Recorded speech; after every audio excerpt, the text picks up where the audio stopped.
ਸਤਿ ਸ਼੍ਰੀ ਅਕਾਲ। ਤੁਸੀਂ ਜੁੜੇ ਹੋਏ ਹੋ ਪੰਜਾਬੀ ਰੇਡੀਓ ਯੂਐਸਏ ਦੇ ਨਾਲ ਤੇ ਮੈਂ ਹਾਂ ਪ੍ਰਵੀਨ ਸ਼ਰਮਾ ਲੈ ਕੇ ਹਾਜ਼ਰ ਹਾਂ ਪ੍ਰੋਗਰਾਮ ਸਾਂਝੀ ਸੱਥ। ਸਾਂਝੀ ਸੱਥ ਪ੍ਰੋਗਰਾਮ ਦੇ ਵਿੱਚ ਪੱਖ ਦੇ ਮਸਲੇ ਨੂੰ ਲੈ ਕੇ ਗੱਲਬਾਤ ਕਰਾਂਗੇ। ਪਰ ਉਸ ਤੋਂ ਪਹਿਲਾਂ ਪ੍ਰੋਗਰਾਮ ਦੀ ਸ਼ੁਰੂਆਤ ਕਰਨ ਤੋਂ ਪਹਿਲਾਂ ਧੰਨਵਾਦ ਕਰਦੇ ਚੱਲੀਏ ਸਾਡੇ ਸਪਾਂਸਰਸ ਦਾ ਜਿਹੜੇ ਜ਼ਰੀਆ ਬਣਦੇ ਨੇ ਇਹਨਾਂ ਪ੍ਰੋਗਰਾਮਾਂ ਨੂੰ ਤੁਹਾਡੇ ਤੱਕ ਪਹੁੰਚਾਉਣ ਖਾਲਸਾ ਇੰਸ਼ੋਰੈਂਸ ਏਜੰਸੀ ਵਾਲੇ। ਪਿਛਲੇ ਕਈ ਦਹਾਕਿਆਂ ਤੋਂ ਇੰਸ਼ੋਰੈਂਸ ਦੇ ਵਿੱਚ ਸ਼ਾਨਦਾਰ ਸੇਵਾਵਾਂ ਦੇਣ ਦੇ ਲਈ ਜਾਣੇ ਜਾਂਦੇ ਨੇ। ਕਿਸੇ ਵੀ ਤਰ੍ਹਾਂ ਦੀ ਇੰਸ਼ੋਰੈਂਸ ਦੇ ਲਈ ਤੁਸੀਂ ਇਹਨਾਂ ਦੇ ਨਾਲ 408 272 2500 ਤੇ ਗੱਲ ਕਰ ਸਕਦੇ ਹੋ।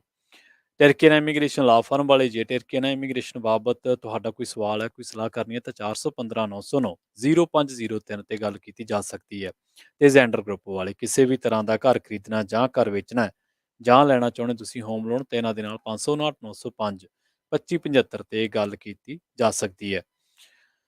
ਅੱਜ ਦੇ ਇਸ ਪ੍ਰੋਗਰਾਮ ਦੇ ਵਿੱਚ ਆਪਾਂ ਚਰਚਾ ਕਰਾਂਗੇ ਕਿ ਭਾਰਤ ਦੇ ਵਿੱਚ ਮੋਦੀ ਸਾਹਿਬ ਹਮੇਸ਼ਾ ਜਦੋਂ ਵਿਮਨ ਇੰਪਾਵਰਮੈਂਟ ਦੀ ਗੱਲ ਚੱਲਦੀ ਆ ਤੇ ਉਹ ਬੜੀਆਂ ਵੱਡੀਆਂ ਗੱਲਾਂ ਕਰਦੇ ਨੇ। ਸਾਡੇ ਪ੍ਰਾਈਮ ਮਿਨਿਸਟਰ ਸਾਹਿਬ ਖਾਸ ਕਰਕੇ ਜਦੋਂ ਉਹ ਪਿਛਲੀ ਮਰਤਬਾ ਮੈਨੂੰ ਚੰਗੀ ਤਰ੍ਹਾਂ ਯਾਦ ਹੈ ਵਡੋਦਰਾ ਦੇ ਵਿੱਚ ਉਹ ਭਾਸ਼ਣ ਦੇ ਰਹੇ ਸਨ ਲੰਘੇ ਜੂਨ ਮਹੀਨੇ ਦੇ ਵਿੱਚ।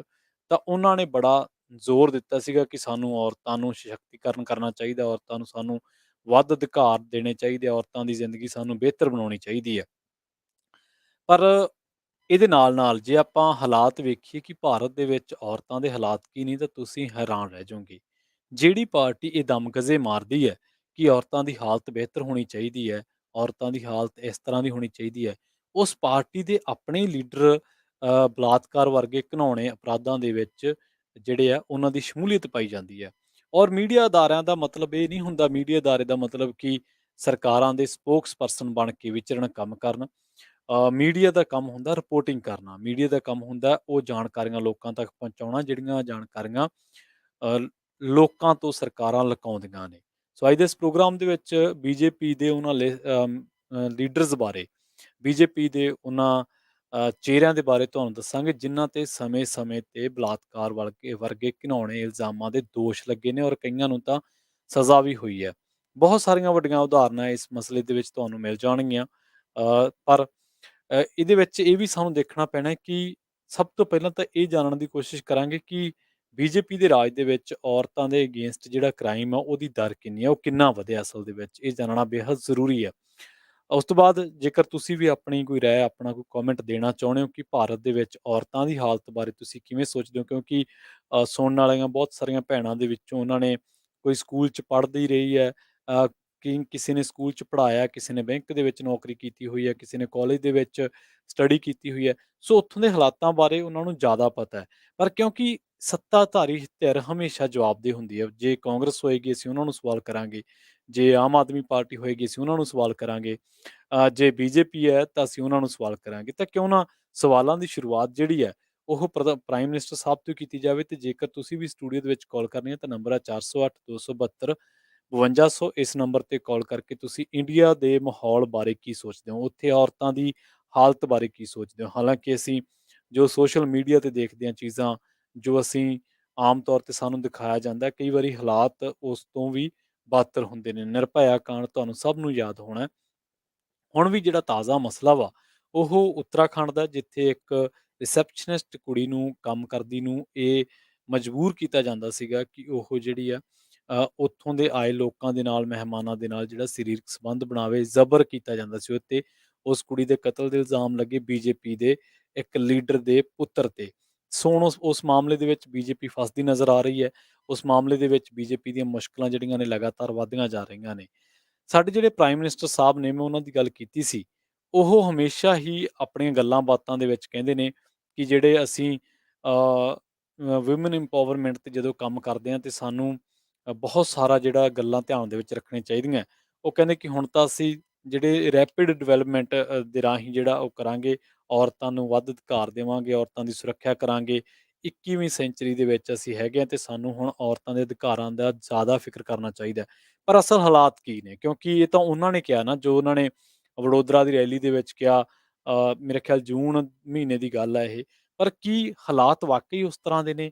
ਹੁਣ ਇੱਕ ਪਾਸੇ ਮੋਦੀ ਸਾਹਿਬ ਜਿਹੜੇ ਆ ਉਹ ਇਹ ਕਹਿ ਰਹੇ ਆ ਕਿ ਔਰਤਾਂ ਦੇ ਲਈ ਅਸੀਂ ਆਹ ਕਰ ਰਹੇ ਹਾਂ ਜਾਂ ਦਾਅਵਾ ਕਰ ਰਹੇ ਹਾਂ। ਪਰ ਦੂਜੇ ਪਾਸੇ ਜਿਹੜੇ ਤੱਥ ਨੇ, ਤੱਥਾਂ ਨੂੰ ਤਾਂ ਝੁਠਲਾਇਆ ਨਹੀਂ ਜਾ ਸਕਦਾ। ਉਹਦੇ ਵਿੱਚ ਇਹ ਗੱਲ ਕਹੀ ਹੈ ਕਿ 28 ਤੋਂ ਜਿਹੜੇ ਦੇਸ਼ ਆ ਜਿਹੜੇ ਜਿੱਥੇ ਔਰਤਾਂ ਦੀ ਹਾਲਤ ਕਿਹੋ ਜਿਹੀ ਆ, ਔਰਤਾਂ ਦੇ ਅਗੇਂਸਟ ਕ੍ਰਾਈਮ ਕਿੰਨਾ ਹੈ। ਇੰਡੀਆ ਇਸ ਮਾਮਲੇ ਦੇ ਵਿੱਚ 28 ਥਾਵਾਂ ਤੋਂ ਥਿੜਕ ਕੇ 140 ਕੰਟਰੀਜ਼ ਦੇ ਵਿੱਚੋਂ 156 ਕੰਟਰੀਜ਼ ਦੇ ਵਿੱਚੋਂ ਜਿਹੜਾ ਉਹ 140ਵੇਂ ਥਾਂ ਤੇ ਆ ਗਿਆ। ਜਾਣੀ ਕਿ 28 ਥਾਵਾਂ ਦੇ ਵਿੱਚ ਹੋਰ ਅਸੀਂ ਗਿਰਾਵਟ ਦੇਖੀ ਹੈ। ਜਿਹੜੀ ਰਿਪੋਰਟ ਸੀਗੀ ਜਿਹਦੇ ਵਿੱਚ ਗਲੋਬਲ ਜੈਂਡਰ ਗੈਪ ਰਿਪੋਰਟ 2021 ਸੀਗੀ ਇਹਦੇ ਵਿੱਚ। ਤੇ ਇਹ ਸੀਗਾ ਕਿ ਜਿਹੜੀ ਐਨਸੀਆਰਬੀ ਦੇ ਆંકੜੇ ਸੀਗੇ, ਨੈਸ਼ਨਲ ਕ੍ਰਾਈਮ ਰਿਕਾਰਡ ਬਿਊਰੋ ਦੇ, ਉਹਦੇ ਵਿੱਚ ਉਹਦੀ ਇੱਕ ਰਿਪੋਰਟ ਹੈ ਕ੍ਰਾਈਮ ਇਨ ਇੰਡੀਆ 2019 ਦੀ। ਉਹਦੇ ਵਿੱਚ ਇਹ ਗੱਲ ਕਹੀ ਗਈ ਸੀਗੀ ਕਿ 7.3% ਇਜ਼ਾਫਾ ਹੋਇਆ 2018 ਤੋਂ 2019 ਦੇ ਵਿੱਚ ਅੰਡਰ ਦੀ ਮੋਦੀ ਗਵਰਨਮੈਂਟ। ਯਾਨੀ ਕਿ ਜਦੋਂ ਤੋਂ ਮੋਦੀ ਗਵਰਨਮੈਂਟ 2018 ਦੇ ਵਿੱਚ ਸੀਗੀ ਤਾਂ 19 ਦੇ ਵਿੱਚ ਜਿਹੜੇ ਇਫੈਕਟ ਆਏ ਸੀਗੇ ਤਾਂ ਉਹ 7% ਦੇ ਨਾਲ ਇਨਕਰੀਜ਼ ਸੀਗੇ ਕ੍ਰਾਈਮ ਅਗੇਂਸਟ ਵਿਮਨ ਦੇ ਮਾਮਲਿਆਂ ਦੇ ਵਿੱਚ। 4,05,861 ਕੇਸ ਆਏ ਸੀਗੇ ਜਿਨ੍ਹਾਂ ਦੇ ਵਿੱਚ ਔਰਤਾਂ ਨੂੰ ਕਿਸੇ ਨਾ ਕਿਸੇ ਕ੍ਰਾਈਮ ਦੇ ਵਿੱਚ ਨਿਸ਼ਾਨਾ ਜਿਹੜਾ ਉਹ ਬਣਾਇਆ ਗਿਆ ਸੀਗਾ। ਤੇ ਨਾਲੋਂ ਨਾਲ ਇਹ ਇਜ਼ਾਫਾ ਸੀਗਾ 2018 ਦੇ ਮਾਮਲੇ ਦੇ ਵਿੱਚ 7.3%। 2018 ਦੇ ਵਿੱਚ ਇਹ ਮਾਮਲੇ ਸਨ 3,78,236। ਸੋ ਇੱਕ ਪਾਸੇ ਔਰਤਾਂ ਨੂੰ ਕਹਿਣਾ ਕਿ ਇਹ ਜੱਗ ਜਨਨੀ ਹੈ, ਇੱਕ ਪਾਸੇ ਉੱਥੇ ਕੰਜਕ ਪੂਜਨ ਸਾਡੇ ਸਮਾਜ ਦੇ ਵਿੱਚ ਕਰਦੇ ਹਾਂ ਅਸੀਂ, ਇੱਕ ਪਾਸੇ ਵੱਡੇ-ਵੱਡੇ ਭਾਸ਼ਣ ਸਟੇਜਾਂ ਤੋਂ, ਪਰ ਦੂਜੇ ਪਾਸੇ ਹਾਲਾਤ ਜਿਹੜੇ ਨੇ ਉਹ ਇਸੇ ਤਰ੍ਹਾਂ ਤੁਹਾਨੂੰ ਦੱਸ ਰਿਹਾ ਮੈਂ ਕਿ 2019 ਦੇ ਵਿੱਚ ਆਉਂਦਿਆਂ-ਆਉਂਦਿਆਂ 7% 7.3% ਜਿਹੜੇ ਆ ਉਹ ਵਧੇ ਸੀਗੇ। ਇਹਦੇ ਨਾਲ-ਨਾਲ ਜੇ ਆਪਾਂ ਇੱਕ ਗੱਲ ਤੇ ਹੋਰ ਤੇ ਚਰਚਾ ਕਰੀਏ, ਉਹ ਇਹ ਸੀਗੀ ਕਿ ਜਿਹੜੇ ਇਹਨਾਂ ਮਾਮਲਿਆਂ ਦੇ ਵਿੱਚ ਜਿਹੜੇ ਮਾਮਲੇ ਦਰਜ ਕੀਤੇ ਗਏ, ਖਾਸ ਕਰਕੇ ਜਿੱਥੇ ਔਰਤਾਂ ਦੇ ਖਿਲਾਫ ਅਤਿਆਚਾਰ ਹੋਇਆ, ਜਿੱਥੇ ਔਰਤਾਂ ਨੂੰ ਨਿਸ਼ਾਨਾ ਬਣਾਇਆ ਗਿਆ, ਉਹਨਾਂ ਦੀ ਜਿਹੜੀ ਆਰਥਿਕ, ਸਮਾਜਿਕ, ਸਰੀਰਕ ਸ਼ੋਸ਼ਣ ਕੀਤੇ ਗਏ, ਤਾਂ ਉਹਨਾਂ ਦੇ ਵਿੱਚ ਔਨਰ ਕਿਲਿੰਗ ਦੇ ਜਿਹੜੇ ਮਾਮਲੇ ਸੀ, ਉਹਨਾਂ ਦਾ ਇਜ਼ਾਫਾ 20% ਤੋਂ ਵੀ ਜ਼ਿਆਦਾ ਹੋਇਆ। ਜਿੱਥੇ ਔਰਤਾਂ ਨੂੰ ਅਗਵਾ ਕੀਤਾ ਗਿਆ ਜਾਂ ਉਹਨਾਂ ਦੇ ਖਿਲਾਫ ਕੋਈ ਹੋਰ ਘਿਨੌਣਾ ਜੁਰਮ ਕੀਤਾ ਗਿਆ, ਉਹ ਕ੍ਰਾਈਮ 25% ਤੋਂ ਵੀ ਜ਼ਿਆਦਾ ਵਧੇ। ਐਨਸੀਆਰਬੀ ਦੇ ਜਿਹੜੇ ਆંકੜੇ ਨੇ ਉਹਨਾਂ ਦੇ ਅਕੋਰਡਿੰਗ। ਸੋ ਇਹਦੇ ਮੁਕਾਬਲੇ ਜੇ ਆਪਾਂ ਲੰਘੇ ਸਾਲਾਂ ਦੇ ਵਿੱਚ ਚਰਚਾ ਕਰੀਏ ਤਾਂ 2014 ਤੋਂ 2019 ਆਉਂਦੇ-ਆਉਂਦੇ ਹਾਲਾਤ ਇੰਨੇ ਕੁ ਬਦਤਰ ਹੋ ਚੁੱਕੇ ਨੇ ਕਿ ਔਰਤਾਂ ਨੂੰ ਜਿਹੜੇ ਮਾਮਲਿਆਂ ਦੇ ਵਿੱਚ ਔਰਤਾਂ ਨੂੰ ਔਨਰ ਕਿਲਿੰਗ ਦੇ ਨਾਲ ਜੋੜਿਆ ਗਿਆ, ਉਹਨਾਂ ਨੂੰ ਮਤਲਬ ਆਪਦੀ ਜਿਹੜੀ ਆ ਆਪਾਂ ਕਹਿ ਲਈਏ ਕਿ ਪ੍ਰਾਊਡ ਦੇ ਨਾਲ ਜੋੜਿਆ ਗਿਆ, ਜਾਂ ਦਲਿਤ ਔਰਤਾਂ ਪ੍ਰਤੀ ਜਿਹੜੇ ਕ੍ਰਾਈਮ ਵਧੇ ਆ ਮੁਕਾਬਲਤਨ ਪਿਛਲੇ ਜ਼ਮਾਨੇ ਦੇ, ਜਾਂ ਜਿੱਥੇ ਕਿਡਨੈਪਿੰਗ ਕੀਤੀ ਗਈ ਹੈ, ਤਾਂ ਉਹ ਮਾਮਲਿਆਂ ਦੇ ਵਿੱਚ 25% ਤੋਂ ਵੀ ਜ਼ਿਆਦਾ ਜਿਹੜਾ ਇਜ਼ਾਫਾ ਮੋਦੀ ਰਾਜ ਦੇ ਵਿੱਚ ਹੋਇਆ। ਉਸ ਬੰਦੇ ਦੇ ਰਾਜ ਦੇ ਵਿੱਚ ਜਿਹੜਾ ਆਪਣੇ ਆਪ ਨੂੰ ਕਹਿੰਦਾ ਕਿ ਮੇਰੇ ਰਾਜ ਦੇ ਵਿੱਚ ਔਰਤਾਂ ਬੜੀਆਂ ਸੁਰੱਖਿਅਤ ਨੇ, ਮੇਰੇ ਰਾਜ ਦੇ ਵਿੱਚ ਔਰਤਾਂ ਨੂੰ ਬੜੇ ਅਧਿਕਾਰ ਨੇ, ਮੇਰੇ ਰਾਜ ਦੇ ਵਿੱਚ ਅਸੀਂ ਬੜਾ ਜਿਹੜਾ ਉਹ ਔਰਤਾਂ ਦੀ ਸਸ਼ਕਤੀਕਰਨ ਦੇ ਲਈ, ਇੰਪਾਵਰਮੈਂਟ ਦੇ ਲਈ ਅਸੀਂ ਕੰਮ ਕੀਤਾ। ਹੁਣ ਆਉਣੇ ਆ ਉਹਨਾਂ ਲੋਕਾਂ ਦੇ ਨਾਵਾਂ ਤੇ ਜਿਹੜੇ ਹੈ ਤਾਂ ਰਹੇ ਤਾਂ ਬੀਜੇਪੀ ਦੇ ਵਿੱਚ, ਪਰ ਉਹਨਾਂ ਤੇ ਐਲੀਗੇਸ਼ਨ ਬੜੇ ਭੈੜੇ ਲੱਗੇ। ਉਹਨਾਂ ਤੇ ਐਲੀਗੇਸ਼ਨ ਔਰਤਾਂ ਦੇ ਜਿਹੜਾ ਉਹ ਬਲਾਤਕਾਰ ਕਰਨ ਦੇ ਲੱਗੇ, ਜਾਂ ਕਿਸੇ ਤਰ੍ਹਾਂ ਦੀ ਜਿਹੜੀ ਹੈ ਉਹ ਹੋਰ ਘਿਨੌਣੇ ਜੁਰਮਾਂ ਦੇ ਲੱਗੇ। ਕੁਲਦੀਪ ਸਿੰਘ ਸੇਂਗਰ ਕੁਲਦੀਪ ਸਿੰਗਰ ਬੀਜੇਪੀ ਦਾ ਇੱਕ ਇਲੈਕਟਿਡ ਐਮਐਲਏ ਸੀ। 2017 ਦੀ ਗੱਲ ਹੈ ਜਦੋਂ ਉਹਦੇ ਖਿਲਾਫ ਇੱਕ 17 ਸਾਲਾਂ ਦੀ ਕੁੜੀ ਨੇ ਸੈਕਸ਼ੂਅਲ ਅਬਿਊਜ਼ ਕਰਨ ਦੇ ਜਿਹੜੇ ਆ ਉਹ ਦੋਸ਼ ਲਾਏ। ਇਹ ਬੀਜੇਪੀ ਦਾ ਐਮਐਲਏ ਸੀ ਚੁਣਿਆ ਹੋਇਆ ਯੂਪੀ ਦੇ ਵਿੱਚ। ਬਾਅਦ ਦੇ ਵਿੱਚ ਜਦੋਂ ਇਹਦੇ ਖਿਲਾਫ ਉਹਨੇ ਕਾਰਵਾਈ ਕੀਤੀ ਤਾਂ ਉਸ ਤੋਂ ਬਾਅਦ ਉਹਦੇ ਪਰਿਵਾਰ ਤੇ ਹਮਲੇ ਕੀਤੇ ਗਏ, ਤੇ ਉਸ ਤੋਂ ਬਾਅਦ ਇਸ ਪਰਿਵਾਰ ਤੇ ਹਮਲੇ ਕਰਨ ਦੇ ਵਿੱਚ, ਇਹਨਾਂ ਹਮਲਿਆਂ ਦੇ ਵਿੱਚ ਉਹਦਾ ਚਾਚਾ ਵੀ ਜਿਹੜਾ ਉਹ ਮਾਰਿਆ ਗਿਆ। ਇਸੇ ਤਰ੍ਹਾਂ ਇੱਕ ਸੈਲਫ ਪ੍ਰੋਕਲੇਮਡ ਲੀਡਰ ਹੈ ਬੀਜੇਪੀ ਦਾ, ਸਵਾਮੀ ਚਿਨਮਯਾਨੰਦ, ਉਹਦੇ ਤੇ ਵੀ ਇਹ ਦੋਸ਼ ਲੱਗੇ ਕਿ ਪੋਸਟ ਗ੍ਰੈਜੂਏਟ ਜਿਹੜੀਆਂ ਕੁੜੀਆਂ ਸੀਗੀਆਂ, ਸਟੂਡੈਂਟ ਸੀਗੇ, ਉਹਨਾਂ ਦੇ ਜਿਸਮਾਨੀ ਸ਼ੋਸ਼ਣ ਦੇ ਦੋਸ਼ ਲੱਗੇ। ਇਸੇ ਤਰ੍ਹਾਂ ਜਿਹੜਾ ਇਹ ਲੀਡਰ ਸੀਗਾ ਚਿਨਮਯਾਨੰਦ, ਇਹਦੇ ਤੇ ਦੋਸ਼ ਲੱਗੇ ਕਿ ਬੀਜੇਪੀ ਦਾ ਇਹ ਲੀਡਰ ਹੋਸਟਲ ਦੀਆਂ ਕੁੜੀਆਂ ਨੂੰ ਜਿਹੜਾ ਉਹ ਜਿਸਮਾਨੀ ਸ਼ੋਸ਼ਣ ਕਰਦਾ ਰਿਹਾ, ਤੇ ਨਾਲੋਂ ਨਾਲ ਇਹਨਾਂ ਨੇ ਵੀਡੀਓ ਵੀ ਬਣਾਈ, ਜਿਵੇਂ ਹੁਣ ਆਪਾਂ ਚੰਡੀਗੜ੍ਹ ਯੂਨੀਵਰਸਿਟੀ ਦਾ ਵੀਡੀਓ ਦੇਖਦੇ ਹਾਂ ਉਸ ਤਰੀਕੇ ਨਾਲ। ਸੋ ਪਰ ਉਸ ਤੋਂ ਬਾਅਦ ਉਹਨਾਂ ਕੁੜੀਆਂ ਦੇ ਪਰਿਵਾਰਾਂ ਨੂੰ ਡਰਾਇਆ ਗਿਆ, ਉਹਨਾਂ ਨੂੰ ਧਮਕਾਇਆ ਗਿਆ, ਤੇ ਉਹਨਾਂ ਨੂੰ ਇਹ ਕਿਹਾ ਗਿਆ ਕਿ ਜੇਕਰ ਤੁਸੀਂ ਕਿਸੇ ਤਰ੍ਹਾਂ ਦੀ ਅਪਰੋਚ ਕੀਤੀ ਤਾਂ ਤੁਹਾਡੇ ਖਿਲਾਫ ਜਿਹੜਾ ਸਖਤ ਕਾਨੂੰਨੀ ਕਾਰਵਾਈ ਅਸੀਂ ਕਰਾਂਗੇ। ਇਸੇ ਤਰ੍ਹਾਂ ਬੀਜੇਪੀ ਦਾ ਇੱਕ ਬਹੁਤ ਤਕੜਾ ਲੀਡਰ ਹੈ ਸ਼ਾਹਨਵਾਜ਼ ਹੁਸੈਨ। ਲੰਘੇ ਸਤੰਬਰ 23 ਨੂੰ ਉਹਦੇ ਖਿਲਾਫ ਸੁਪਰੀਮ ਕੋਰਟ ਦੇ ਵਿੱਚ ਸੁਣਵਾਈ ਹੋਈ ਹੈ, ਇੱਕ ਇਸੇ ਤਰ੍ਹਾਂ ਹੀ ਜਿਸਮਾਨੀ ਸ਼ੋਸ਼ਣ ਦੇ ਮਾਮਲੇ ਨੂੰ ਲੈ ਕੇ। ਸ਼ਾਹਨਵਾਜ਼ ਹੁਸੈਨ ਦੇ ਖਿਲਾਫ ਦਿੱਲੀ ਹਾਈ ਕੋਰਟ ਨੇ ਆਰਡਰ ਕੀਤਾ ਸੀਗਾ ਕਿ ਉਹਦੇ ਖਿਲਾਫ ਰਜਿਸਟਰ ਕੀਤਾ ਜਾਵੇ ਮਾਮਲਾ, ਐਫਆਈਆਰ ਕੀਤੀ ਜਾਵੇ ਇੱਕ ਔਰਤ ਦੀ ਕੰਪਲੇਂਟ ਉੱਤੇ। ਤੇ ਇਸ ਮਸਲੇ ਦੇ ਵਿੱਚ ਪੁਲਿਸ ਦੀ ਭੂਮਿਕਾ ਤੁਸੀਂ ਦੇਖੋ ਕਿ ਕਿੰਨੀ ਜ਼ਾਲਮਾਨਾ ਹੈ। ਇਸ ਬੀਬੀ ਨੇ ਦਿੱਲੀ ਪੁਲਿਸ ਕੋਲੇ ਪਹੁੰਚ ਕੀਤੀ ਤੇ ਪੁਲਿਸ ਨੇ 64 ਦੇ ਬਿਆਨ ਲਏ, ਧਾਰਾ 64 ਦੇ ਅਕੋਰਡਿੰਗ, ਜਿਹੜਾ ਆਈਪੀਸੀ ਦੇ ਅਕੋਰਡਿੰਗ ਕੋਈ ਵੀ ਔਰਤ ਜਦੋਂ ਥਾਣੇ ਦੇ ਵਿੱਚ ਸ਼ਿਕਾਇਤ ਲੈ ਕੇ ਆਉਂਦੀ ਹੈ ਤਾਂ ਉਦੋਂ ਜਿਹੜੀ ਮੁੱਢਲੀ ਐਫਆਈਆਰ ਰਿਪੋਰਟ ਹੈ ਜਿਹੜੀ ਉਹ ਦਰਜ ਕਰਨੀ ਜ਼ਰੂਰੀ ਹੈ, ਪਰ ਉਦੋਂ ਉਹ ਵੀ ਨਹੀਂ ਕੀਤੀ ਗਈ। ਬਾਅਦ ਦੇ ਵਿੱਚ ਜਦੋਂ ਉਹ ਔਰਤ ਅਦਾਲਤ ਦੇ ਵਿੱਚ ਪਹੁੰਚੀ ਤਾਂ ਉੱਥੇ ਉਹਨੂੰ ਇਨਸਾਫ ਨਾ ਮਿਲਿਆ। ਪਹਿਲਾਂ ਉਹ ਦਿੱਲੀ ਦੀ ਲੋਕਲ ਅਦਾਲਤ ਦੇ ਵਿੱਚ ਗਈ, ਉਸ ਤੋਂ ਬਾਅਦ ਦਿੱਲੀ ਹਾਈ ਕੋਰਟ ਦੇ ਵਿੱਚ ਗਈ। ਦਿੱਲੀ ਹਾਈ ਕੋਰਟ ਨੇ ਇਸ ਮਾਮਲੇ ਦੇ ਵਿੱਚ ਪੁੱਛਿਆ ਕਿ ਜਿਹੜੀ ਪੀੜਤ ਔਰਤ ਆ ਉਹਦੇ ਬਿਆਨ ਦਰਜ ਕਰਕੇ ਜਿਹੜਾ ਜਿਹਦੇ ਤੇ ਐਲੀਗੇਸ਼ਨ ਲਾਏ ਆ ਉਹਦੇ ਤੇ ਪਰਚਾ ਕਿਉਂ ਨਹੀਂ ਕੱਟਿਆ ਗਿਆ। ਤਾਂ ਪੁਲਿਸ ਨੇ ਆਪਣੀ ਸਫਾਈ ਦੇ ਵਿੱਚ ਇਹ ਗੱਲ ਕਹੀ ਸੀਗੀ ਕਿ ਅਸੀਂ ਪਰਚਾ ਨਹੀਂ ਕੱਟਿਆ ਕਿਉਂਕਿ ਅ, ਇਸ ਮਾਮਲੇ ਦੇ ਵਿੱਚ ਅਸੀਂ ਜਾਂਚ ਕੀਤੀ ਸੀ। ਤਾਂ ਉੱਥੇ ਪੁਲਿਸ ਨੂੰ ਫਟਕਾਰ ਪਈ ਕਿ ਤੁਸੀਂ ਇਸ ਮਾਮਲੇ ਦੀ ਜਾਂਚ ਆਪਣੇ ਪੱਧਰ ਤੇ ਕਰਕੇ ਤੇ ਆਪਣੇ ਪੱਧਰ ਤੇ ਇਹ ਮਾਮਲਾ ਕਿਵੇਂ ਸੁਲਝਾ ਦਿੱਤਾ, ਜਦ ਕਿ ਕੋਈ ਕ੍ਰਿਮੀਨਲ ਬੰਦੇ ਤੇ ਕੋਈ ਐਫਆਈਆਰ ਨਹੀਂ ਕੀਤੀ ਗਈ, ਕੋਈ ਪਰਚਾ ਨਹੀਂ ਕੱਟਿਆ ਗਿਆ, ਤਾਂ ਫਿਰ ਤੁਸੀਂ ਆਪਦੇ ਪੱਧਰ ਤੇ ਕਿਵੇਂ ਫੈਸਲਾ ਕਰ ਲਿਆ। ਉਸ ਤੋਂ ਬਾਅਦ ਸ਼ਾਹਨਵਾਜ਼ ਹੁਸੈਨ ਤੇ ਬਾਏ ਨੇਮ ਐਫਆਈਆਰ ਦਰਜ ਹੋਈ ਤੇ ਉਸ ਤੋਂ ਬਾਅਦ ਇਹ ਬੰਦਾ ਜਿਹੜਾ ਸੁਪਰੀਮ ਕੋਰਟ ਦੇ ਵਿੱਚ ਗਿਆ। ਸ਼ਾਹਨਵਾਜ਼ ਹੁਸੈਨ ਬੀਜੇਪੀ ਦਾ ਮੋਹਰਲੀ ਕਤਾਰ ਦਾ ਇੱਕ ਆਗੂ ਜਿਹੜਾ ਉਹ ਗਿਣਿਆ ਜਾਂਦਾ। ਸੋ ਅਗਸਤ 22 ਦੀ ਗੱਲ ਹੈ ਜਦੋਂ ਹਾਈ ਕੋਰਟ ਦੇ ਵਿੱਚ ਜਿਹੜੇ ਆ ਉਹ ਇਹਦੇ ਅਗੇਂਸਟ ਜਿਹੜੀ ਐਫਆਈਆਰ ਸੀਗੀ ਹੁਸੈਨ ਦੇ ਖਿਲਾਫ, ਇਹ ਉਸ ਕੰਪਲੇਂਟ ਨੂੰ ਲੈ ਕੇ ਸੁਪਰੀਮ ਕੋਰਟ ਦੇ ਵਿੱਚ ਗਿਆ ਸੀਗਾ। ਸੋ ਕੋਈ ਵੀ ਆ ਅਗੇਂਸਟ ਸੁਪਰੀਮ ਕੋਰਟ ਨੇ ਵੀ ਬਾਅਦ ਦੇ ਵਿੱਚ ਜਦੋਂ ਇਹ ਪਹੁੰਚਿਆ ਸੀਗਾ ਹਾਈ ਕੋਰਟ ਦੇ ਵਿੱਚ, ਤਾਂ ਸੁਪਰੀਮ ਕੋਰਟ ਦੇ ਵਿੱਚ ਵੀ ਇਸ ਮਸਲੇ ਤੇ ਜਿਹੜੀ ਆ ਉਹ ਸੁਣਵਾਈ ਹੋਣੀ ਸੀਗੀ ਕਿ ਇਹ ਬੰਦਾ ਜਿਹੜਾ ਉਹਦੇ ਤੇ ਐਫਆਈਆਰ ਬਾਏ ਨੇਮ ਹੋਣੀ ਚਾਹੀਦੀ ਹੈ, ਜੇ ਨਹੀਂ ਹੋਈ ਤਾਂ ਕਿਉਂ ਨਹੀਂ ਹੋਈ। ਉਸ ਤੋਂ ਬਾਅਦ ਜੇਕਰ ਯੂਪੀ ਦੇ ਵਿੱਚ ਹੀ ਗੱਲ ਕਰੀਏ ਆਪਾਂ, ਤਾਂ ਯੂਪੀ ਦੇ ਵਿੱਚ ਹੀ ਹੋਰ ਬਹੁਤ ਸਾਰੇ ਲੀਡਰ ਨੇ। ਇਹਨਾਂ ਦਾ ਇੱਕ ਲੀਡਰ ਸੀ ਭੋਜਪਾਲ ਸਿੰਘ। ਭੋਜਪਾਲ ਸਿੰਘ ਤੇ ਵੀ ਐਲੀਗੇਸ਼ਨ ਲੱਗੇ ਉਹਦੇ 2 ਸਾਥੀਆਂ ਤੇ ਕਿ ਇਹਨਾਂ ਨੇ ਇੱਕ ਦਲਿਤ ਭਾਈਚਾਰੇ ਦੀ ਔਰਤ ਦੇ ਨਾਲ ਇਹ ਵਾਅਦਾ ਕੀਤਾ ਕਿ ਉਹਨੂੰ ਬੀਪੀਐਲ ਕਾਰਡ ਬਣਾ ਕੇ ਦੇਵਾਂਗੇ। ਮੱਧ ਪ੍ਰਦੇਸ਼ ਦੀ ਇਹ ਘਟਨਾ ਹੈ, ਅਮਰੀਨਾ ਦੇ ਇਲਾਕੇ ਦੀ। ਤਾਂ ਉੱਥੇ ਵੀ ਉਹਨੂੰ ਕਿਹਾ ਗਿਆ, ਉਹਦੀ ਜਿਸਮਾਨੀ ਸ਼ੋਸ਼ਣ ਕੀਤਾ ਗਿਆ ਸਿਰਫ ਇਸ ਗੱਲ ਕਰਕੇ ਕਿ ਉਹਨੂੰ ਇਹਨਾਂ ਨੇ ਬੀਪੀਐਲ ਕਾਰਡ ਦਾ ਭਰੋਸਾ ਦਿੱਤਾ ਸੀਗਾ, ਦਵਾਇਆ ਸੀਗਾ। ਸੋ ਕਿਸੇ ਦੀ ਲੋੜ, ਕਿਸੇ ਦੀ ਮਜਬੂਰੀ ਦਾ ਇਹ ਜਿਹੜੇ ਲੀਡਰ ਨੇ ਇਹ ਇਸ ਤਰੀਕੇ ਨਾਲ ਵੀ ਫਾਇਦਾ ਉਠਾਉਂਦੇ ਨੇ। ਜਿਹੜੇ ਫੈਕਟ ਨੇ ਇਹਨਾਂ ਦੇ ਉੱਤੇ ਫ੍ਰੀ ਪ੍ਰੈਸ ਜਰਨਲ ਹੈ ਇੱਕ, ਉਹਨਾਂ ਨੇ ਇੱਕ ਬਹੁਤ ਸ਼ਾਨਦਾਰ ਕੰਮ ਕੀਤਾ। ਉਹਨਾਂ ਦੀ ਇੱਕ ਰਿਪੋਰਟ 2020 ਦੇ ਵਿੱਚ ਵੀ ਆਈ ਸੀ ਜਨਵਰੀ ਮਹੀਨੇ ਦੇ ਵਿੱਚ। ਉਸ ਤੋਂ ਬਾਅਦ ਤਾਂ ਇਹ ਘਟਨਾਵਾਂ ਹੋਰ ਵੀ ਵਾਪਰੀਆਂ ਨੇ। ਇਸੇ ਤਰ੍ਹਾਂ ਇਹਨਾਂ ਦਾ ਇੱਕ ਲੀਡਰ ਸੀਗਾ ਹਾਮਿਦ ਸਰਦਾਰ। ਉਹਦੇ ਤੇ 5 ਉਹਦੇ ਹੋਰ ਸਾਥੀਆਂ ਨੂੰ ਅਰੈਸਟ ਕੀਤਾ ਗਿਆ ਸੀਗਾ ਇੱਕ ਕੇਸ ਦੇ ਵਿੱਚ, ਜਿਹੜਾ ਕਿ ਕੇਸ ਜੁੜਿਆ ਸੀਗਾ ਵੀਮਨ ਟ੍ਰੈਫਿਕਿੰਗ ਦੇ ਨਾਲ ਤੇ ਸੈਕਸੁਅਲ ਅਸੌਲਟ ਦੇ ਨਾਲ, 2014 ਦੇ ਇੱਕ ਮਾਮਲੇ ਦੇ ਵਿੱਚ। ਇਸੇ ਤਰ੍ਹਾਂ ਇੱਕ ਰਾਜਸਥਾਨ ਦਾ ਐਮਪੀ ਸੀ ਬੀਜੇਪੀ ਦਾ ਨਿਹਾਲ ਚੰਦ। ਨਿਹਾਲ ਚੰਦ ਉੱਤੇ ਵੀ ਇੱਕ ਔਰਤ ਨੇ ਜਿਸਮਾਨੀ ਸ਼ੋਸ਼ਣ ਦੇ ਦੋਸ਼ ਲਾਏ ਸਨ। ਇੱਕ ਕੁੜੀ ਨੇ ਜਿਸ ਦੀ ਉਮਰ 20 ਸਾਲ ਸੀ, 2014 ਦੀਆਂ ਇਹ ਗੱਲਾਂ ਨੇ। ਪ੍ਰਮੋਦ ਗੁਪਤਾ ਬੀਜੇਪੀ ਦਾ ਸਾਬਕਾ ਲੀਡਰ ਤੇ ਕੋਆਪਰੇਟਿਵ ਬੈਂਕ ਦਾ ਚੇਅਰਮੈਨ। ਇਹਨੂੰ ਇਹਨੂੰ ਇਹ ਸਜ਼ਾ ਜ਼ਾਫਤਾ ਹੋ ਚੁੱਕਿਆ ਵਾ ਇੱਕ ਰੇਪ ਦੇ ਮਾਮਲੇ ਦੇ ਵਿੱਚ, 5 ਸਾਲ ਇੱਕ 5 ਸਾਲਾ ਬੱਚੀ ਦੇ ਨਾਲ, ਤੇ ਇਹਨੂੰ ਲਾਈਫ ਇੰਪ੍ਰਿਜ਼ਨਮੈਂਟ ਹੋ ਚੁੱਕੀ ਹੈ। ਇਸੇ ਤਰ੍ਹਾਂ ਜੇ ਗੱਲ ਕਰੀਏ ਪ੍ਰਮੋਦ ਗੁਪਤਾ ਤੋਂ ਇਲਾਵਾ ਕੁਲਦੀਪ ਸੇਂਗਰ ਦੀ ਗੱਲ ਕਰਕੇ ਹਟੇ ਆ, ਭੋਜਪਾਲ ਦੀ, ਵਿਜੇ ਜੌਲੀ ਦੀ। ਵਿਜੇ ਜੌਲੀ ਦਿੱਲੀ ਤੋਂ ਬੀਜੇਪੀ ਦਾ ਸਾਬਕਾ ਐਮਐਲਏ ਆ ਤੇ ਇਹਨੂੰ ਬੁੱਕ ਕੀਤਾ ਗਿਆ ਕਿਸੇ ਔਰਤ ਦੇ ਵੱਲੋਂ ਇਲਜ਼ਾਮ ਲਾਏ ਜਾਣ ਤੋਂ ਕਿ ਉਹਨੇ ਉਹਨੂੰ ਨਸ਼ੀਲੀਆਂ ਦਵਾਈਆਂ ਦੇ ਕੇ ਤੇ ਇਸ ਬੰਦੇ ਨੇ ਜਿਹੜਾ ਉਹਦੇ ਨਾਲ ਉਹ ਨਸ਼ੇ ਦੀ ਹਾਲਤ ਦੇ ਵਿੱਚ ਗਲਤ ਫਾਇਦਾ ਉਠਾ ਕੇ ਤੇ ਉਹਦਾ ਜਿਸਮਾਨੀ ਸ਼ੋਸ਼ਣ ਕੀਤਾ। ਹੁਣ ਇਸੇ ਤਰ੍ਹਾਂ ਬਲੀਆ ਦਾ ਇੱਕ ਲੀਡਰ ਸੀਗਾ ਬੀਜੇਪੀ ਦਾ, ਜਿਹਨੂੰ ਬੁੱਕ ਕੀਤਾ ਗਿਆ ਇੱਕ 26 ਸਾਲਾ ਔਰਤ ਨੂੰ ਧਮਕਾਉਣ ਦੇ ਮਾਮਲੇ ਦੇ ਵਿੱਚ।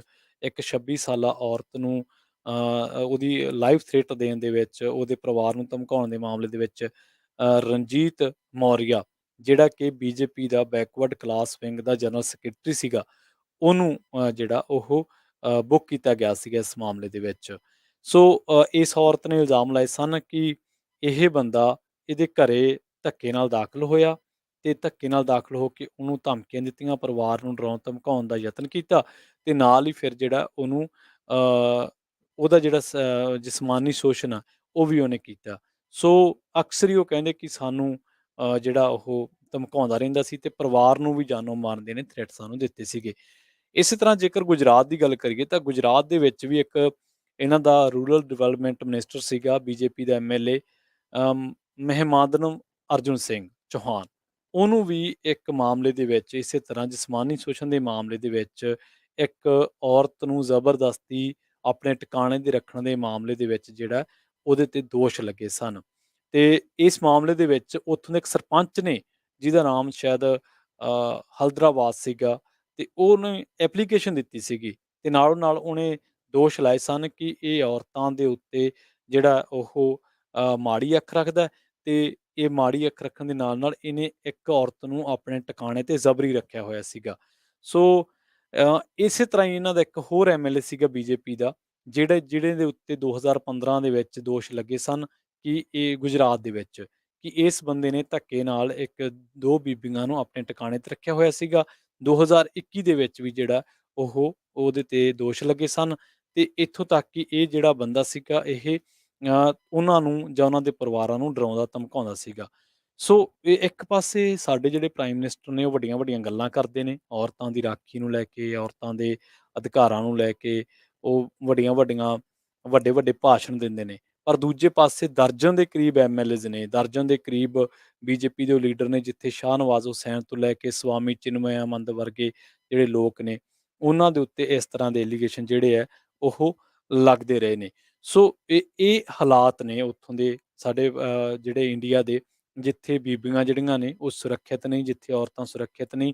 ਛੋਟੀ ਜਿਹੀ ਬੱਚੀ ਤੋਂ ਲੈ ਕੇ ਵੱਡੀ ਉਮਰ ਤੱਕ ਦੇ ਜਿਹੜੇ ਬੱਚੇ ਆ ਬੀਬੀਆਂ ਨੇ ਤੇ ਉਹ ਇਹਨਾਂ ਮਾਮਲਿਆਂ ਦੇ ਵਿੱਚ ਉਸੇ ਪਾਰਟੀ ਦੇ ਜਿਹੜੇ ਲੀਡਰ ਆ ਉਹ ਦੋਸ਼ੀ ਪਾਏ ਜਾਂਦੇ ਆ ਜਿਹੜੇ ਮਤਲਬ ਇੱਕ ਤਰੀਕੇ ਨਾਲ ਜਿਨ੍ਹਾਂ ਦਾ ਤਾਲੁਕਾਤ ਭਾਜਪਾ ਦੇ ਨਾਲ ਆ, ਜਿਨ੍ਹਾਂ ਦਾ ਤਾਲੁਕਾਤ ਸੱਤਾਧਾਰੀ ਧਿਰ ਦੇ ਨਾਲ ਹੈ। ਸੋ ਇੱਥੇ ਹੁਣ ਪ੍ਰੋਗਰਾਮ ਦੇ ਵਿੱਚ ਆਪਾਂ ਇੱਕ ਬ੍ਰੇਕ ਦੇ ਲਈ ਰੁਕਾਂਗੇ। ਬ੍ਰੇਕ ਤੋਂ ਪਾਰ ਇਸੇ ਹੀ ਕੜੀ ਦੇ ਤਹਿਤ ਕਿਸੇ ਹੋਰ ਅਹਿਮ ਮਸਲੇ ਨੂੰ ਲੈ ਕੇ ਆਪਾਂ ਚਰਚਾ ਕਰਾਂਗੇ। ਸੋ ਮਿਲਦੇ ਹਾਂ ਇੱਕ ਸ਼ਾਰਟ ਬ੍ਰੇਕ ਤੋਂ ਬਾਅਦ।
ਸਕਦਾ ਹੈ ਜਾਂ ਰਾਹੁਲ ਗਾਂਧੀ ਕਿਹੋ ਜਿਹਾ ਲੀਡਰ ਹੈ, ਇਹ ਇੱਕ ਲੰਮੀ ਬਹਿਸ ਹੈ। ਰਾਹੁਲ ਗਾਂਧੀ ਤੋਂ ਖੁਦ ਜਿਹੜੇ ਕਾਂਗਰਸੀ ਆ ਉਹ ਜ਼ਿਆਦਾ ਸੰਭਾਵਨਾਵਾਂ ਨਹੀਂ ਤਲਾਸ਼ ਰਹੇ ਉਸ ਆਗੂ ਦੇ ਵਿੱਚ। ਉਹਨਾਂ ਨੂੰ ਲੱਗਦਾ ਹੈ ਕਿ ਜੇਕਰ ਰਾਹੁਲ ਗਾਂਧੀ ਸਾਡੀ ਅਗਵਾਈ ਕਰਦਾ ਤੇ ਸਾਡੇ ਹੱਥ ਪੱਲੇ ਕੁਛ ਨਹੀਂ ਪੈਣਾ, ਕਿਉਂਕਿ 35 ਚੋਣਾਂ ਹਾਰਨ ਦਾ ਰਿਕਾਰਡ ਆ ਦੋਨੇ ਮਾਵਾਂ ਪੁੱਤਾਂ ਦੇ ਸਿਰ।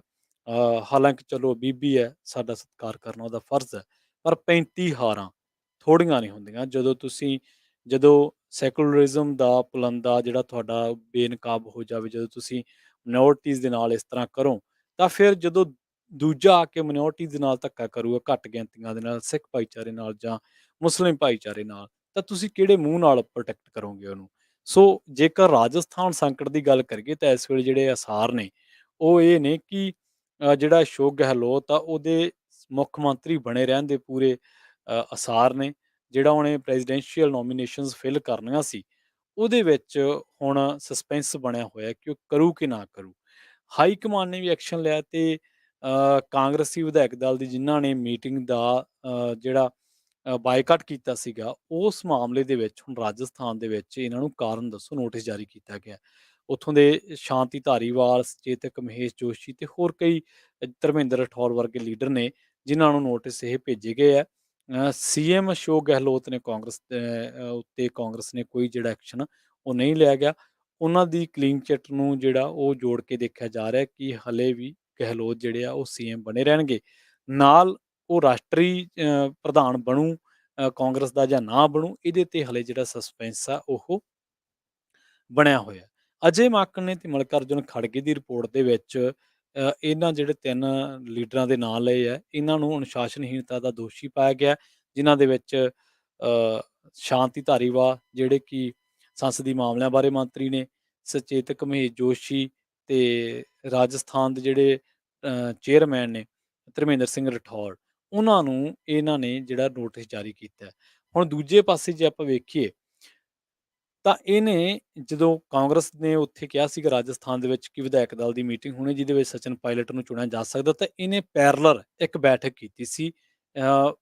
ਨਾਲ ਹੀ ਇਹ ਕਿਹਾ ਸੀਗਾ ਕਿ ਜਿਹੜੇ ਇਹ ਐਮਐਲਏਜ਼ ਨੇ, ਅਸੀਂ ਸਚਿਨ ਪਾਇਲਟ ਨੂੰ ਜਿਹੜਾ ਉਹ ਮੁੱਖ ਮੰਤਰੀ ਨਹੀਂ ਬਣਾਵਾਂਗੇ, ਅਸੀਂ ਅਸ਼ੋਕ ਗਹਿਲੋਤ ਦੇ ਨਾਲ ਹੀ ਹੈ। ਤੇ ਹੁਣ ਇਹਨੂੰ ਐਮਐਲਏਜ਼ ਨੂੰ ਮਿਸਗਾਈਡ ਕਰਨ ਦਾ ਜਾਂ ਹੋਰ ਗੰਭੀਰ ਅਨੁਸ਼ਾਸਨਹੀਣਤਾ ਦਾ ਦੋਸ਼ੀ ਜਿਹੜਾ ਉਹ ਮੰਨਿਆ ਜਾ ਰਿਹਾ। ਇਸ ਵੇਲੇ ਰਾਜਸਥਾਨ ਦੇ ਵਿੱਚ ਜਿਹੜਾ ਕਾਂਗਰਸ ਦੇ ਵਿੱਚ ਵਿਦਰੋਹ ਹੋਇਆ, ਉਹਨੇ ਪਾਰਟੀ ਦੇ ਭਵਿੱਖ ਨੂੰ ਅਨਿਸ਼ਚਿਤਤਾ ਵੱਲ ਧੱਕ ਦਿੱਤਾ ਹੈ। 2 ਦਹਾਕਿਆਂ ਬਾਅਦ ਕਾਂਗਰਸ ਦੇ ਵਿੱਚ ਪਾਰਟੀ ਪ੍ਰਧਾਨ ਚੁਣਨ ਦੀ ਪ੍ਰਕਿਰਿਆ ਸ਼ੁਰੂ ਕੀਤੀ ਗਈ ਸੀ ਤੇ ਅਸ਼ੋਕ ਗਹਿਲੋਤ ਦਾ ਪ੍ਰਧਾਨ ਬਣਨਾ ਤਕਰੀਬਨ ਤੈਅ ਮੰਨਿਆ ਜਾ ਰਿਹਾ ਸੀ। ਪਾਰਟੀ ਦੇ ਅੰਦਰ ਬੇਸ਼ੱਕ ਅੰਦਰੂਨੀ ਜਮਹੂਰੀਅਤ ਬਹਾਲ ਕਰਨ ਦੇ ਜਿਹੜੇ ਦਾਅਵੇ ਕੀਤੇ ਜਾ ਰਹੇ ਨੇ, ਉਹਨਾਂ ਵੱਲ ਤਾਂ ਕਿਹਾ ਜਾ ਸਕਦਾ ਹੈ ਕਿ ਇਹ ਠੀਕ ਕਦਮ ਹੋ ਸਕਦਾ ਹੈ। ਪਰ ਕੇਂਦਰੀ ਲੀਡਰਸ਼ਿਪ ਨੇ ਇਸ ਦੇ ਵਿੱਚ ਜਿਹੜੀ ਆ ਉਹ ਸੱਤਾ ਦੇ ਸਮੀਕਰਨਾਂ ਵਾਲਾ ਜਿਹੜਾ ਗੰਭੀਰਤਾ ਦੇ ਨਾਲ ਕਈ ਹੋਰ ਪਹਿਲੂਆਂ ਤੇ ਉਹਨਾਂ ਤੇ ਵਿਚਾਰ ਨਹੀਂ ਕੀਤਾ।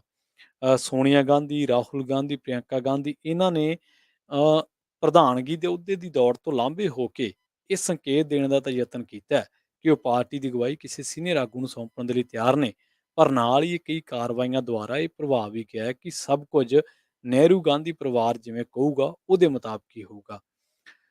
ਉਦਾਹਰਨ ਜੇ ਲੈ ਲਈਏ, ਗਹਿਲੋਤ ਨੂੰ ਪਾਰਟੀ ਪ੍ਰਧਾਨ ਦੇ ਲਈ ਉਮੀਦਵਾਰ ਬਣਨ ਤੇ ਰਾਜਸਥਾਨ ਦੇ ਮੁੱਖ ਮੰਤਰੀ ਦਾ ਅਹੁਦਾ ਛੱਡਣ ਦੇ ਲਈ ਕਿਹਾ ਗਿਆ। ਸੰਕੇਤ ਇਹ ਵੀ ਦਿੱਤੇ ਗਏ ਨੇ ਕਿ ਨਹਿਰੂ ਗਾਂਧੀ ਪਰਿਵਾਰ ਦੀ ਚੋਣ ਮੁਤਾਬਕ ਸਚਿਨ ਪਾਇਲਟ ਨਵਾਂ ਮੁੱਖ ਮੰਤਰੀ ਹੋਏਗਾ। ਗਹਿਲੋਤ ਨੇ ਰਾਹੁਲ ਗਾਂਧੀ ਦੇ ਨਾਲ ਮੁਲਾਕਾਤ ਕੀਤੀ, ਪਰ ਨਾਲ ਹੀ ਦਿਗਵਿਜੇ ਸਿੰਘ ਤੋਂ ਇੱਕ ਵਿਅਕਤੀ ਇੱਕ ਅਹੁਦੇ ਦਾ ਬਿਆਨ ਦਵਾਇਆ ਗਿਆ। ਰਾਹੁਲ ਗਾਂਧੀ ਨੇ ਵੀ ਇਹ ਜਿਹਾ ਬਿਆਨ ਦਿੱਤਾ। ਇਹਨਾਂ ਕਾਰਵਾਈਆਂ ਕਰਕੇ ਅਸ਼ੋਕ ਗਹਿਲੋਤ ਨੇ ਹੱਤਕ ਮਹਿਸੂਸ ਕੀਤੀ ਤੇ ਉਸ ਦੇ 90 ਤੋਂ ਜ਼ਿਆਦਾ ਹਮਾਇਤੀ ਵਿਧਾਇਕਾਂ ਨੇ ਉਹਦਾ ਸਾਥ ਦਿੰਦਿਆਂ ਸਪੀਕਰ ਨੂੰ ਅਸਤੀਫੇ ਸੌਂਪ ਦਿੱਤੇ। ਉਹਨਾਂ ਨੇ ਕਾਂਗਰਸ ਹਾਈ ਕਮਾਂਡ ਦੁਆਰਾ ਭੇਜੇ ਗਏ ਵਫਦ ਨੂੰ ਵੀ ਮਿਲਣ ਤੋਂ ਇਨਕਾਰ ਕਰ ਦਿੱਤਾ। ਅਜਿਹਾ ਕਾਂਗਰਸ ਦੇ ਵਿੱਚ ਪਹਿਲੀ ਵਾਰ ਹੋਇਆ। ਪਿਛਲੇ ਸਾਲ ਪੰਜਾਬ ਵਿਧਾਨ ਸਭਾ ਦੇ ਵਿੱਚ ਜੋ ਉਸ ਤੋਂ ਪਹਿਲਾਂ ਜੋ ਹੋਇਆ, ਆਪਾਂ ਸਾਰਿਆਂ ਨੂੰ ਯਾਦ ਹੈ ਕਿ ਕਾਂਗਰਸੀ ਵਿਧਾਇਕਾਂ ਨੇ ਪਾਰਟੀ ਹਾਈ ਕਮਾਂਡ ਦਾ ਸਾਥ ਦਿੱਤਾ ਤੇ ਕੈਪਟਨ ਅਮਰਿੰਦਰ ਸਿੰਘ ਨੂੰ ਅਸਤੀਫਾ ਦੇਣਾ ਪਿਆ। ਰਾਜਸਥਾਨ ਦੀ ਘਟਨਾਕ੍ਰਮ ਦੀ ਦਿਸ਼ਾ ਪੰਜਾਬ ਤੋਂ ਉਲਟ ਹੈ। ਇੱਥੋਂ ਇਹ ਵੀ ਪਤਾ ਲੱਗਦਾ ਕਿ ਪੰਜਾਬ ਦੇ ਵਿੱਚ ਕਾਂਗਰਸ ਦੇ ਵਿੱਚ ਨਾ ਸਿਰਫ ਪ੍ਰਧਾਨ ਬਣਨ ਦੀ ਪ੍ਰਕਿਰਿਆ ਥਿੜਕੀ ਹੈ, ਸਗੋਂ ਰਾਹੁਲ ਗਾਂਧੀ ਦੀ ਸੀਨੀਅਰ ਆਗੂਆਂ ਦੇ ਨਾਲ ਮਿਲ ਕੇ ਚੱਲਣ ਅਤੇ ਸਮੂਹਿਕ ਲੀਡਰਸ਼ਿਪ ਬਣਾਉਣ ਦੀ ਜਿਹੜੀ ਸਮਰੱਥਾ, ਉਹ ਤੇ ਵੀ ਸਵਾਲੀਆ ਨਿਸ਼ਾਨ ਲੱਗੇ ਨੇ। ਲੰਘੇ ਦਿਨੀ ਗੁਲਾਮ ਨਬੀ ਆਜ਼ਾਦ, ਜੈਵੀਰ ਸ਼ੇਰਗਿੱਲ, ਇਹਨਾਂ ਦੇ ਨਾਲ ਕੈਪਟਨ ਅਮਰਿੰਦਰ ਸਿੰਘ, ਚਲੋ ਉਹਨਾਂ ਨੇ ਤਾਂ ਪਹਿਲਾਂ ਹੀ ਛੱਡ ਦਿੱਤੀ ਸੀ ਕਾਂਗਰਸ, ਹੋਰ ਵੀ ਕੀ ਅਹਿਮ ਚਿਹਰੇ ਜਿਹੜੇ ਉਹ ਪਿਛਲੇ ਸਾਲ 2021-22 ਦੇ ਵਿੱਚ ਕਾਂਗਰਸ ਨੂੰ ਛੱਡ ਕੇ ਅਲਵਿਦਾ ਕਹਿ ਕੇ ਜਾ ਚੁੱਕੇ ਨੇ। ਕਪਿਲ ਸਿੱਬਲ ਜਿਹੜੇ ਆ ਉਹਨਾਂ ਨੇ ਸਮਾਜਵਾਦੀ ਪਾਰਟੀ ਦੇ ਨਾਲ ਮਿਲ ਕੇ ਜਿਹੜਾ ਉਹ ਰਾਜ ਸਭਾ 'ਚ ਚਲੇ ਗਏ ਨੇ ਆਜ਼ਾਦਾਨਾ ਤੌਰ 'ਤੇ। ਇਸ ਤੋਂ ਇਲਾਵਾ ਜਿਹੜੇ ਪਾਰਟੀ ਦੇ ਇੱਕ ਹੋਰ ਸੀਨੀਅਰ ਲੀਡਰ ਨੇ ਸ਼ਰਮਾ, ਉਹਨਾਂ ਨੂੰ ਹਿਮਾਚਲ ਦੇ ਜਿਹੜੇ ਚੋਣਾਂ ਦੇ ਵਿੱਚ ਉਹਨਾਂ ਨੇ ਇੱਕ ਇੰਚਾਰਜ ਵਜੋਂ ਭੂਮਿਕਾ ਨਿਭਾਉਣ ਤੋਂ ਇਨਕਾਰ ਕਰ ਦਿੱਤਾ ਹੈ। ਇਸੇ ਤਰ੍ਹਾਂ ਹੋਰ ਬਥੇਰੇ ਲੀਡਰ ਨੇ ਜਿਹੜੇ ਹੌਲੀ-ਹੌਲੀ ਕਾਂਗਰਸ ਦੀਆਂ ਜ਼ਿੰਮੇਵਾਰੀਆਂ ਤੋਂ ਲਾਂਭੇ ਹੋ ਰਹੇ ਨੇ। ਹੁਣ ਅਜੇ ਮਾਕਨ ਆ ਜਿਹੜੇ ਉਹਨਾਂ ਨੇ ਕਾਂਗਰਸੀ ਵਿਧਾਇਕਾਂ ਦੀ ਕਾਰਵਾਈ ਨੂੰ ਅਨੁਸ਼ਾਸਨਹੀਣਤਾ ਦਾ ਦੱਸਿਆ ਹੈ, ਪਰ ਨਾਲ ਹੀ ਇਹ ਵੀ ਕਿਹਾ ਕਿ ਅਸ਼ੋਕ ਗਹਿਲੋਤ ਦੀ ਸਹਿਮਤੀ ਤੋਂ ਬਿਨਾਂ ਕੋਈ ਕਾਰਵਾਈ ਹੁਣ ਨਹੀਂ ਕਰਾਂਗੇ। ਸੋ ਹੁਣ ਦੇਖੋ ਤੁਸੀਂ, ਸੋਨੀਆ ਗਾਂਧੀ ਨੇ ਸਮੱਸਿਆ ਨੂੰ ਸੁਲਝਾਉਣ ਦੇ ਲਈ ਮੱਧ ਪ੍ਰਦੇਸ਼ ਦਾ ਸਾਬਕਾ ਮੁੱਖ ਮੰਤਰੀ ਕਮਲਨਾਥ ਸੱਦਿਆ। ਕਮਲਨਾਥ ਉਹੀ ਜਿਹੜਾ 84 ਸਿੱਖ ਕਤਲੇਆਮ ਦੇ ਵਿੱਚ ਜਿਹਦੀ ਭੂਮਿਕਾ ਦਾ ਜ਼ਿਕਰ ਹੁੰਦਾ ਹੈ। ਕਮਲਨਾਥ ਉਹੀ ਹੈ ਜਿਹਨੇ ਜੋਤੀਰਾਏ ਸਿੰਧੀਆ ਨੂੰ ਪੂਰੀ ਨੁੱਕਰੇ ਲਾਈ ਰੱਖਿਆ, ਤੇ ਅਖੀਰ ਦੇ ਵਿੱਚ ਮੱਧ ਪ੍ਰਦੇਸ਼ ਦੇ ਵਿੱਚ ਕੀ ਹੋਇਆ ਕਿ ਜਿਹੜੀ ਕਾਂਗਰਸ ਆ ਉਹਦੀ ਸਰਕਾਰ ਸੀ, ਕਮਲਨਾਥ ਮੁੱਖ ਮੰਤਰੀ ਸੀ, ਪਰ ਇਹਦੀ ਜ਼ਿੱਦ ਕਰਕੇ, ਇਹਦੇ ਅੜੀਅਲ ਰਵੱਈਏ ਕਰਕੇ ਜੋਤੀਰਾਏ ਸਿੰਧੀਆ ਆਪਦੇ ਵਿਧਾਇਕ ਲੈ ਕੇ ਅੱਡ ਹੋ ਗਿਆ, ਬੀਜੇਪੀ ਦੇ ਵਿੱਚ ਚਲਾ ਗਿਆ। ਬੀਜੇਪੀ ਨੇ ਉਹਨੂੰ ਮਿਨਿਸਟਰ ਬਣਾ ਦਿੱਤਾ। ਜੋਤੀਰਾਏ ਸਿੰਧੀਆ ਕੋਲੇ ਸ਼ਹਿਰੀ ਹਵਾਬਾਜ਼ੀ ਮਹਿਕਮਾ ਹੈ, ਜਿਸ ਮਹਿਕਮੇ ਦੇ ਵਿੱਚ ਹੁੰਦਿਆਂ ਉਹਨੇ ਭਗਵੰਤ ਮਾਨ ਵਾਲਾ ਜਿਹੜਾ ਐਪੀਸੋਡ ਵਾਪਰਿਆ ਸੀ ਜਰਮਨੀ ਦੇ ਵਿੱਚ, ਉਹਦੀ ਜਾਂਚ ਦੇ ਹੁਕਮ ਦਿੱਤੇ ਨੇ। ਹਾਲਾਂਕਿ ਇਹ ਸਹੀ ਹੈ ਜਾਂ ਗਲਤ ਆ, ਇਹਦੇ ਬਾਰੇ ਕਹਿਣਾ ਤਾਂ ਬਹੁਤ ਔਖਾ ਹੈ, ਪਰ ਜਿਸ ਤਰੀਕੇ ਨਾਲ ਕੇਂਦਰ ਨੇ ਸਰਗਰਮੀ ਦਿਖਾਈ ਹੈ ਇਸ ਮਾਮਲੇ ਦੇ ਵਿੱਚ, ਉੱਥੋਂ ਇਹ ਸਾਬਿਤ ਜ਼ਰੂਰ ਹੁੰਦਾ ਕਿ ਕੇਂਦਰ ਦੇ ਇੰਟਰਸਟ ਜ਼ਰੂਰ ਨੇ। ਹਾਲਾਂਕਿ ਆਪਾਂ ਇਹ ਕਹਿ ਦਈਏ ਕਿ ਵਾਕਈ ਸੁਖਬੀਰ ਸਿੰਘ ਬਾਦਲ ਸੱਚ ਬੋਲਦਾ, ਕਿ ਉਹਦੇ ਬਿਆਨਾਂ ਦੇ ਵਿੱਚ ਬੜੀ ਸੱਚਾਈ ਹੈ, ਇਹ ਕਹਿਣਾ ਬੜਾ ਔਖਾ ਹੈ, ਕਿਉਂਕਿ ਸੁਖਬੀਰ ਸਿੰਘ ਬਾਦਲ ਇੱਕ ਲੀਡਰ ਵਜੋਂ ਹੀ ਨਹੀਂ, ਇੱਕ ਆਮ ਇਨਸਾਨ ਦੇ ਤੌਰ ਤੇ ਵੀ ਆਪਦੀ ਭਰੋਸੇਯੋਗਤਾ ਗਵਾ ਚੁੱਕੇ। ਉਹਨਾਂ ਦੀ ਥਾਂ ਤੇ ਜੇ ਕੋਈ ਹੋਰ ਕਹਿੰਦਾ ਤਾਂ ਸ਼ਾਇਦ ਲੋਕਾਂ ਨੇ ਸੱਚ ਮੰਨ ਲੈਣਾ ਸੀ। ਸੁਖਬੀਰ ਸਿੰਘ ਬਾਦਲ ਦੀ ਪੋਲੀਟੀਕਲ ਜਿਹੜੀ ਭਰੋਸੇਯੋਗਤਾ ਉਹ ਕਿੰਨੀ ਕੁ ਆਪਾਂ ਦੇਖਿਆ ਹੀ ਹੈ। ਇਸ ਤੋਂ ਵੀ ਇਲਾਵਾ ਜੇਕਰ ਆਪਾਂ ਇਹ ਗੱਲ ਕਰੀਏ ਕਿ ਹੁਣ ਉੱਥੇ ਜੋਤੀਰਾਏ ਸਿੰਧੀਆ ਜਿਹੜਾ ਐਕਟਿਵ ਹੋਇਆ ਸੀ, ਅਸਲ ਦੇ ਵਿੱਚ ਉਹੀ ਬੰਦਾ ਕਾਂਗਰਸ ਦਾ, ਉਹਨੇ ਸਰਕਾਰ ਤੋੜ ਕੇ ਕਮਲਨਾਥ ਦੀ, ਤੇ ਉਹ ਬੀਜੇਪੀ ਦੇ ਵਿੱਚ ਗਿਆ ਸੀ। ਬੀਜੇਪੀ ਨੇ ਉਸ ਤੋਂ ਬਾਅਦ ਉਹਨੂੰ ਮਿਨਿਸਟਰ ਬਣਾਇਆ। ਹੁਣ ਇੱਥੇ ਵੀ ਉਹੀ ਚੀਜ਼ਾਂ ਹੋ ਰਹੀਆਂ। ਇੱਥੇ ਇੱਕ ਪਾਸੇ ਸਚਿਨ ਪਾਇਲਟ ਹੈ, ਨੌਜਵਾਨ ਲੀਡਰ ਹੈ, ਕਾਂਗਰਸ ਦਾ ਲੀਡਰ ਹੈ। ਕਾਂਗਰਸ ਦੀ ਆਈਡੀਓਲੋਜੀ ਜਿਹੜੀ ਕਿ ਦੂਜਿਆਂ ਨੂੰ ਨੁੱਕਰੇ ਨਾਲ ਲਾਉਣ ਵਾਲੀ, ਉਹਦੇ ਤੇ ਵੀ ਉਹ ਥੋੜ੍ਹੀ ਜਿਹੀ ਟਾਲ ਰੱਖਦਾ, ਤੇ ਉਹ ਸਾਰਿਆਂ ਨੂੰ ਮੌਕਾ ਦਿੰਦਾ ਪਾਰਟੀ ਦੇ ਅੰਦਰ ਵਧਣ ਫੁੱਲਣ ਦਾ। ਜਦ ਕਿ ਅਸ਼ੋਕ ਗਹਿਲੋਤ ਬਿਲਕੁਲ ਨਹਿਰੂ ਸਾਈਕੀ ਵਾਲਾ ਬੰਦਾ, ਬਿਲਕੁਲ ਇੰਦਰਾ ਗਾਂਧੀ ਸਾਈਕੀ ਵਾਲਾ ਬੰਦਾ। ਇਸੇ ਕਰਕੇ ਤੇ ਇਹਦੀ ਪਰਿਵਾਰ ਨਾਲ ਬਣਦੀ ਹੈ ਨਾ। ਆਪਾਂ ਆਮ ਤੌਰ ਤੇ ਦੇਖਿਆ, ਜਿਹੜੇ ਬੰਦੇ ਦੇ ਵਿਚਾਰਧਾਰਕ ਸਾਂਝ ਹੁੰਦੀ ਹੈ, ਉਹਨਾਂ ਦੇ ਵਿੱਚ ਉਹਦੇ ਜਿਹੜੇ ਮਰਜ਼ੀ ਹੋਣ ਪਾਰਟੀਆਂ ਦੇ ਵਿੱਚ, ਉਹਨਾਂ ਦੀ ਆਪਸੀ ਟਿਊਨਿੰਗ ਵੀ ਬਹੁਤ ਛੇਤੀ ਰਲਦੀ ਹੈ। ਇਹ ਸੇਮ ਸਾਈਕੀ ਦਾ ਬੰਦਾ, ਜਿਵੇਂ ਇੰਦਰਾ ਗਾਂਧੀ ਕਹਿੰਦੀ ਸੀਗੀ ਕਿ ਜਿਵੇਂ ਜਿਵੇਂ ਮੈਂ ਕਹੂੰਗੀ ਉਵੇਂ ਇੰਡੀਆ ਦੇ ਵਿੱਚ ਰੂਲ ਚੱਲੂਗਾ, ਜੇ ਮੇਰੇ ਕਹਿਣ ਦੇ ਮੁਤਾਬਿਕ ਸਾਰਾ ਕੁਝ ਚੱਲੂਗਾ। ਖੈਰ ਉਹ ਵੀ ਚਲੇ ਗਏ ਆ, ਜਿਹੜੇ ਅੱਜ ਵਾਲੇ ਕਹਿ ਰਹੇ ਨੇ ਇਹਨਾਂ ਦੇ ਵੇਲੇ ਵੀ ਚਲੇ ਜਾਣਗੇ, ਜਿਹੜੇ ਕਹਿੰਦੇ ਨੇ ਮੋਦੀ ਹੈ ਤਾਂ ਮੁਮਕਿਨ ਹੈ। ਖੈਰ, ਪਰ ਇੱਥੇ ਸਾਨੂੰ ਇੱਕ ਗੱਲ ਜ਼ਰੂਰ ਧਿਆਨ ਦੇ ਵਿੱਚ ਰੱਖਣੀ ਪੈਣੀ ਹੈ ਕਿ ਜਿਹੜਾ ਅਸ਼ੋਕ ਗਹਿਲੋਤ ਆ, ਉਹ ਗਾਂਧੀ ਪਰਿਵਾਰ ਦੇ ਬੜਾ ਨੇੜੇ ਹੈ, ਤੇ ਅਸ਼ੋਕ ਗਹਿਲੋਤ ਨੇ ਰਾਜਸਥਾਨ ਦੇ ਵਿੱਚ ਆਪਦੇ ਕੱਦ ਦਾ ਲੀਡਰ ਪੈਦਾ ਨਹੀਂ ਹੋਣ ਦਿੱਤਾ। ਤੇ ਜਦੋਂ ਉਹਨੂੰ ਲੱਗਿਆ ਕਿ ਹੁਣ ਮੇਰੀ ਕੁਰਸੀ ਨੂੰ ਖਤਰਾ ਵਾ, ਤੇ ਉਹਨੇ ਸਚਿਨ ਪਾਇਲਟ ਦਾ ਰਾਹ ਰੋਕਣ ਦਾ ਪੂਰਾ ਜ਼ੋਰ ਲਾਤਾ। ਸਚਿਨ ਪਾਇਲਟ ਜਿਹੜਾ, ਅਸ਼ੋਕ ਗਹਿਲੋਤ ਪਾਇਲਟ ਨੂੰ 2 ਵਾਰੀ ਜਿਹੜਾ ਉਹ ਮਾਤ ਦੇ ਚੁੱਕਿਆ ਹੈ। ਅਹਿਮਦ ਪਟੇਲ ਨੂੰ ਜਿਤਾ ਕੇ ਬੀਜੇਪੀ ਦੀ ਜਿਹੜੀ ਸਟ੍ਰੈਟਜੀ ਸੀ ਉਹਨੂੰ ਫੇਲ ਕੀਤਾ ਗਿਆ, ਤੇ ਨਾਲ ਹੀ ਇਹ ਵੀ ਹੈ ਕਿ ਸਿਆਸੀ ਜਾਦੂਗਰ ਕਿਹਾ ਜਾਂਦਾ ਅਸ਼ੋਕ ਗਹਿਲੋਤ ਨੂੰ। ਉਸ ਤੋਂ ਪਹਿਲਾਂ ਵੀ ਉਹ ਆਪਦੇ ਪਿਤਾ ਦੇ ਨਾਲ ਜਾਦੂ ਦਿਖਾਉਂਦੇ ਸੀਗੇ। ਮੇਰੇ ਨਾਲ ਸਾਡੇ ਰਾਜਕਰਨਵੀਰ ਸਿੰਘ ਜੀ ਜੁੜ ਚੁੱਕੇ ਨੇ, ਉਹਨਾਂ ਨੂੰ ਪ੍ਰੋਗਰਾਮ ਦੇ ਵਿੱਚ ਸ਼ਾਮਲ ਕਰਦੇ ਹਾਂ। ਤੇ ਅੱਜ ਜਿਹੜਾ ਕਿਸਾਨਾਂ ਨੇ ਪ੍ਰੋਟੈਸਟ ਕੀਤਾ ਹੈ, ਉਸ ਬਾਬਤ ਕੁਝ ਜਾਣਕਾਰੀਆਂ ਨੇ, ਉਹ ਉਹਨਾਂ ਤੋਂ ਪੁੱਛਦੇ ਹਾਂ ਕਿ ਉਹਨਾਂ ਦੇ ਕੋਲੇ ਕੀ ਜਾਣਕਾਰੀਆਂ ਨੇ। ਰਾਜਕਰਨਵੀਰ ਸਿੰਘ ਜੀ, ਸਤਿ ਸ਼੍ਰੀ ਅਕਾਲ, ਸਵਾਗਤ ਹੈ ਜੀ ਪ੍ਰੋਗਰਾਮ ਸਾਂਝੀ ਸਾਥ ਦੇ ਵਿੱਚ।